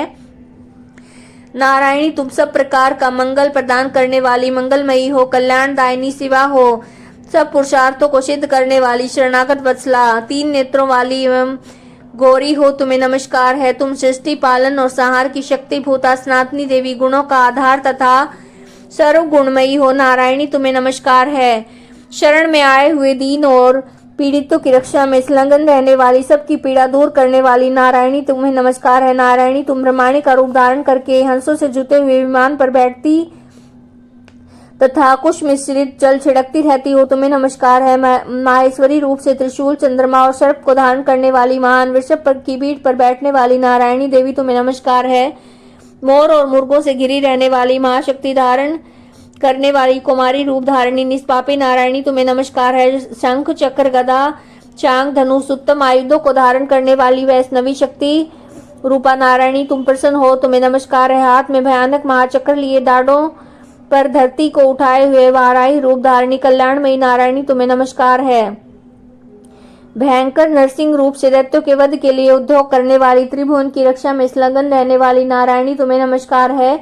मस्तक पर किरीट और हाथ में महावज्र धारण करने वाली सहस्त्र नेत्रों के कारण उद्दीप्त दिखाई देने वाली वृत्रासुर के प्राणों का अपहरण करने वाली इंद्र शक्ति रूपा नारायणी तुम्हें नमस्कार है।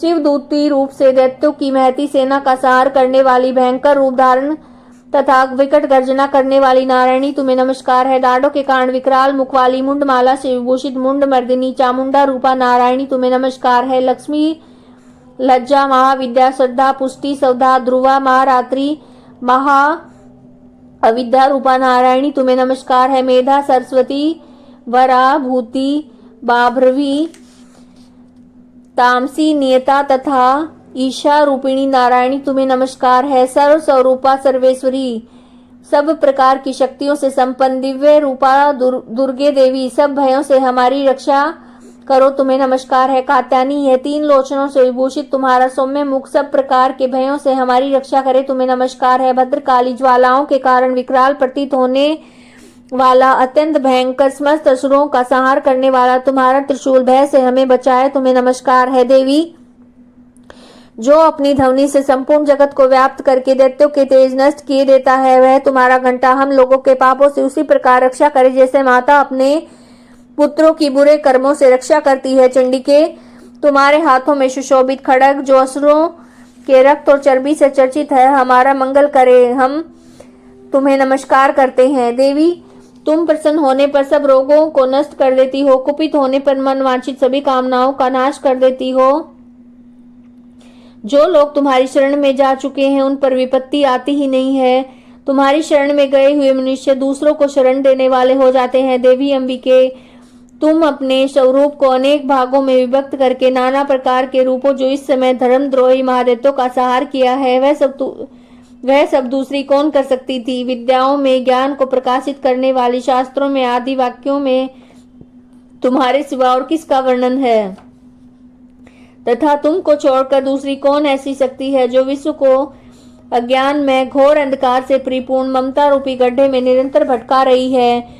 जहाँ राक्षस, जहाँ भयंकर विष वाले सर्प, जहाँ शत्रु, जहाँ लुटेरों की सेना, जहाँ दावानल हो, वहाँ समुद्र के बीच में साथ रहकर तुम विश्व की रक्षा करती हो। विश्वेश्वरी तुम विश्व का पालन करती हो, विश्व रूपा हो, इसलिए संपूर्ण विश्व को धारण करती हो। तुम भगवान विश्वनाथ की वंदनीय हो। जो लोग भक्तिपूर्वक तुम्हारे सामने मस्तक झुकाते हैं वे संपूर्ण विश्व को आश्रय देने वाले होते हैं। देवी प्रसन्न हो, जैसे इस समय असुरों का वध करते समय तुमने शीघ्र ही हमारी रक्षा की है, उसी प्रकार सदा हमें शत्रुओं के भय से बचाओ। संपूर्ण जगत का पाप नष्ट कर दो और उत्पात और पापों के फल स्वरूप प्राप्त होने वाले महामारी आदि बड़े बड़े उपद्रवों को शीघ्र दूर करो। विश्व की पीड़ा दूर करने वाली देवी हम तुम्हारे चरणों पर पड़े हुए हैं, हम पर प्रसन्न हो। त्रिलोक निवासियों की पूजनीय परमेश्वरी सब लोगों को वरदान दो। देवी बोली, देवताओं मैं वर देने को तैयार हूँ, तुम्हारे मन में जिसकी इच्छा हो वह वर मांग लो। संसार के लिए उस उपकारक वर को मैं अवश्य दूंगी। देवता बोले, सर्वेश्वरी तुम इस प्रकार तीनों लोगों की समस्त बाधाओं को शांत करो और हमारे शत्रुओं का नाश करती रहो। देवी बोली, देवताओं वैवस्वत मनवंत्र के 28वें युग में शुंभ और निशुंभ नाम के 2 अन्य महादैत्य उत्पन्न होंगे। तब मैं नंद गोप के घर में उनकी पत्नी यशोदा के गर्भ से उत्तीर्ण होकर विंध्याचल में जाकर रहूंगी। उक्त दोनों असुरों का नाश करूंगी। फिर अत्यंत भयंकर रूप से पृथ्वी पर अवतार लेकर मैं वैप्रचित नाम वाले दानवों का वध करूंगी। उन भयंकर महादैत्यों का भक्षण करते समय मेरे दांत अनार के फूल की भांति लाल हो जाएंगे। तब मैं स्वर्ग में देवता और मृत्युलोक में मनुष्य सदा मेरी स्तुति करते हुए मुझे रक्तदंतिका कहेंगे। फिर जब पृथ्वी पर 100 वर्षों तक वर्षा रुक जाएगी, पानी का अभाव हो जाएगा, उस समय मुनियों के सत्वन करने पर मैं पृथ्वी पर अयोनिजा के रूप में प्रकट होंगी और 100 नेत्रों से मुनियों को देखूंगी। तब मनुष्य शताक्षी इस नाम से मेरा कीर्तन करेंगे। देवताओं उस समय अपने शरीर से उत्पन्न हुए शाखों के द्वारा सारे संसार का भरण पोषण करूंगी। जब तक वर्षा नहीं होगी तब तक वे शाख ही सबके प्राणों की रक्षा करेंगे। ऐसा करने के कारण पृथ्वी पर शाकंभरी के नाम से मेरी ख्याति होगी। उसी अवतार में मैं दुर्गम नामक महादैत्य का वध भी करूंगी। इससे मेरा नाम दुर्गा देवी के नाम से विख्यात होगा। जब मैं भीम रूप धारण करके मुनियों की रक्षा के लिए हिमालय पर रहने वाले राक्षसों का भक्षण करूंगी, उस समय सब मुनि भक्ति से नतमस्तक होकर मेरी स्तुति करेंगे। तब मेरा नाम भीमा देवी के रूप में विख्यात होगा। जब अरुण नामक दैत्य तीनों लोकों पर भारी उपद्रव मचाएगा, तब मैं तीनों लोकों का हित करने के लिए 6 पैर वाले असंख्य भ्रमरों का रूप धारण करके उस महादैत्य का वध करूंगी। उस समय सब लोग भ्रामरी के नाम से चारों ओर मेरी स्तुति करेंगे। इस प्रकार जब जब संसार में दानवी बाधा उपस्थित होगी, तब अवतार लेकर मैं शत्रुओं का संहार करूंगी। इस प्रकार श्री मार्कंडेय पुराण में सावर्णिक मनवंतर की कथा के अंतर्गत देवी महात्म्य में देवी स्तुति नामक 11वां अध्याय पूर्ण हुआ। अब हम 12वें अध्याय का पाठ करेंगे, जिसमें देवी चरित्रों के पाठ का महात्म्य बताया गया है। मैं 3 नेत्रों वाली दुर्गा देवी का ध्यान करता हूँ। उनकी श्रृंगों की प्रभा बिजली के समान है। वे सिंह के कंधे पर बैठी हुई भयंकर प्रतीत होती हैं। हाथों में तलवार और ढाल लिए हुए अनेक कन्याएं उनकी सेवा में खड़ी हैं। वे हाथों में चक्र, गदा, तलवार, ढाल, बाण, धनुष, पाश और तर्जनी मुद्रा धारण किए हुए हैं। उनका स्वरूप अग्निमय है। वे माथे पर चंद्रमा का मुकुट धारण करती हैं। देवी बोली, देवताओं, जो एकाग्रचित होकर प्रतिदिन स्तुतियों से मेरा सत्वन करेगा, उसकी सारी बाधाएं मैं निश्चय दूर कर दूंगी।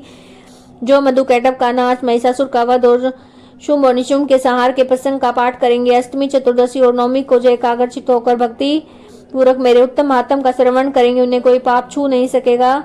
उन पर पाप जनित आपत्तियां भी नहीं आएंगी। उनके घर में कभी दरिद्रता नहीं होगी। उनको कभी प्रेमी जनों के बिछोह का कष्ट नहीं भोगना पड़ेगा। इतना ही नहीं, उन्हें शत्रुओं से, लुटेरों से, राजा से, शस्त्र से, अग्नि से, जल की राशि से कभी भय नहीं होगा। इसलिए सबको एकाग्रचित होकर भक्ति के सारे इस महात्म को सदा पढ़ना और सुनना चाहिए। यह परम कल्याण में है। मेरा ये महात्म महामारी जनित समस्त उपद्रव, आध्यात्मिक आदि तीनों प्रकार के उत्पातों को शांत करने वाला है। मेरे जिस मंदिर में प्रतिदिन विधि पूर्वक मेरे इस महात्म का पाठ किया जाता है, उस स्थान को मैं कभी नहीं छोड़ती। वहाँ सदा मेरा सन्निधान बना रहता है। बलिदान, पूजा, होम और महोत्सव के अवसर पर मेरे इस चरित्र का पूरा पाठ और श्रवण करना चाहिए। ऐसा करने से मनुष्य विधि को जानकर या बिना जाने भी मेरे लिए जो बलि, पूजा और होम आदि करेगा, उसे मैं बड़ी प्रसन्नता के साथ ग्रहण करूंगी। शरत काल में जो वार्षिक महापूजा की जाती है, उस अवसर पर जो मेरे इस महात्म को भक्ति पूर्वक सुनेगा, वह मनुष्य मेरे प्रसाद से सब बाधाओं से मुक्त होकर धन, धान्य और पुत्र से संपन्न होगा। इसमें तनिक भी संदेह नहीं है। मेरे इस महात्म में मेरे प्रादुर्भाव की सुंदर कथाएं तथा युद्ध में किए हुए पराक्रम सुनने से मनुष्य निर्भय हो जाता है। मेरे महात्म का श्रवण करने वाले पुरुष के शत्रु नष्ट हो जाते हैं। उसे कल्याण की प्राप्ति होती है। उसका कुल आनंदित रहता है। सर्वत्र शांति। कर्म में बुरे स्वप्न दिखाई देने पर, ग्रह जनित भयंकर पीड़ा उपस्थित होने पर मेरा महात्म श्रवण करना चाहिए। इससे सारे विघ्न और भयंकर ग्रह पीड़ाएं शांत हो जाती हैं। मनुष्य द्वारा देखा हुआ दुःस्वप्न भी शुभ स्वप्न में परिवर्तित हो जाता है। बाल ग्रहों से आक्रांत हुए बालकों के लिए ये महात्म शांति कारक है और मनुष्यों के संगठन में फूट होने पर अच्छी प्रकार मित्रता कराने वाला है। यह महात्म समस्त दुराचारियों के बल का नाश कराने वाला।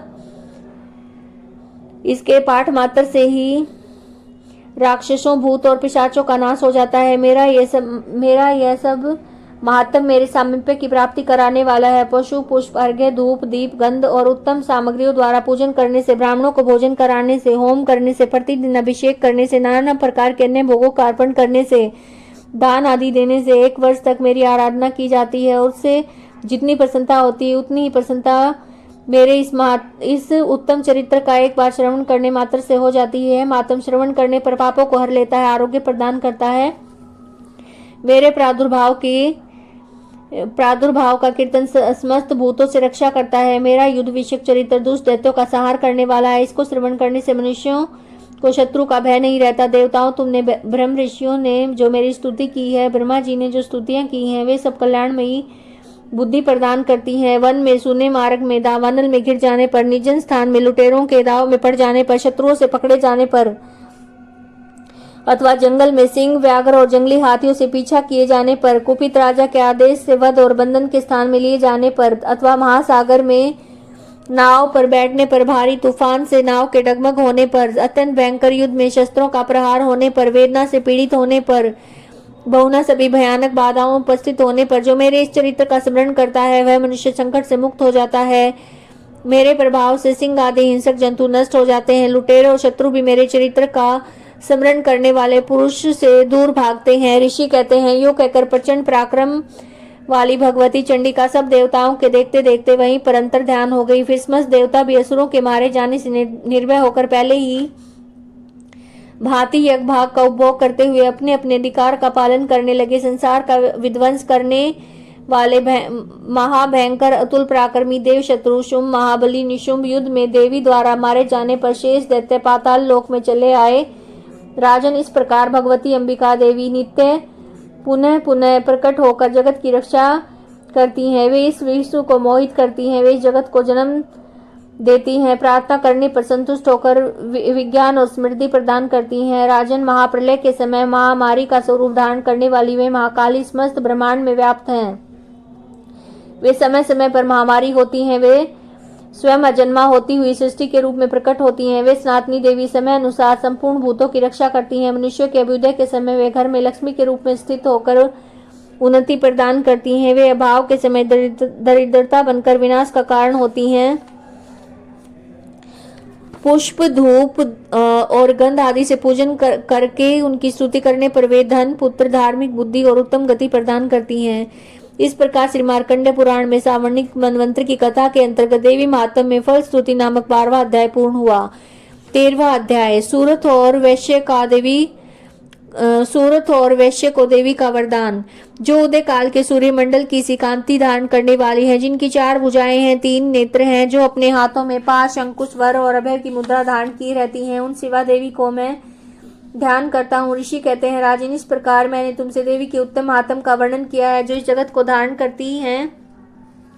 उन देवी का ऐसा प्रभाव है, वे विद्या उत्पन्न करती हैं। भगवान विष्णु की माया स्वरूपा उन भगवती के द्वारा ही तुम ये वैश्य और अन्य विवेकी जन मोहित होते हैं, मोहित हुए और आगे भी मोहित होंगे। महाराज, तुम उन्हीं परमेश्वरी की शरण में जाओ। आराधना करने पर वे ही मनुष्यों को भोग, स्वर्ग और मोक्ष प्रदान करती हैं। मार्कंडेय जी कहते हैं, क्रोष्टुकी जी मेधा मुनि के वचन सुनकर राजा सूरत ने उत्तम व्रत का पालन करने वाले उन महाभाग महर्षि को प्रणाम किया। वे अत्यंत ममता और राज्यप्रण से भी बहुत खिन्न हो चुके थे। महामुनि इसलिए विरक्त होकर वे राजा और वैश्य तत्काल तपस्या को चले गए।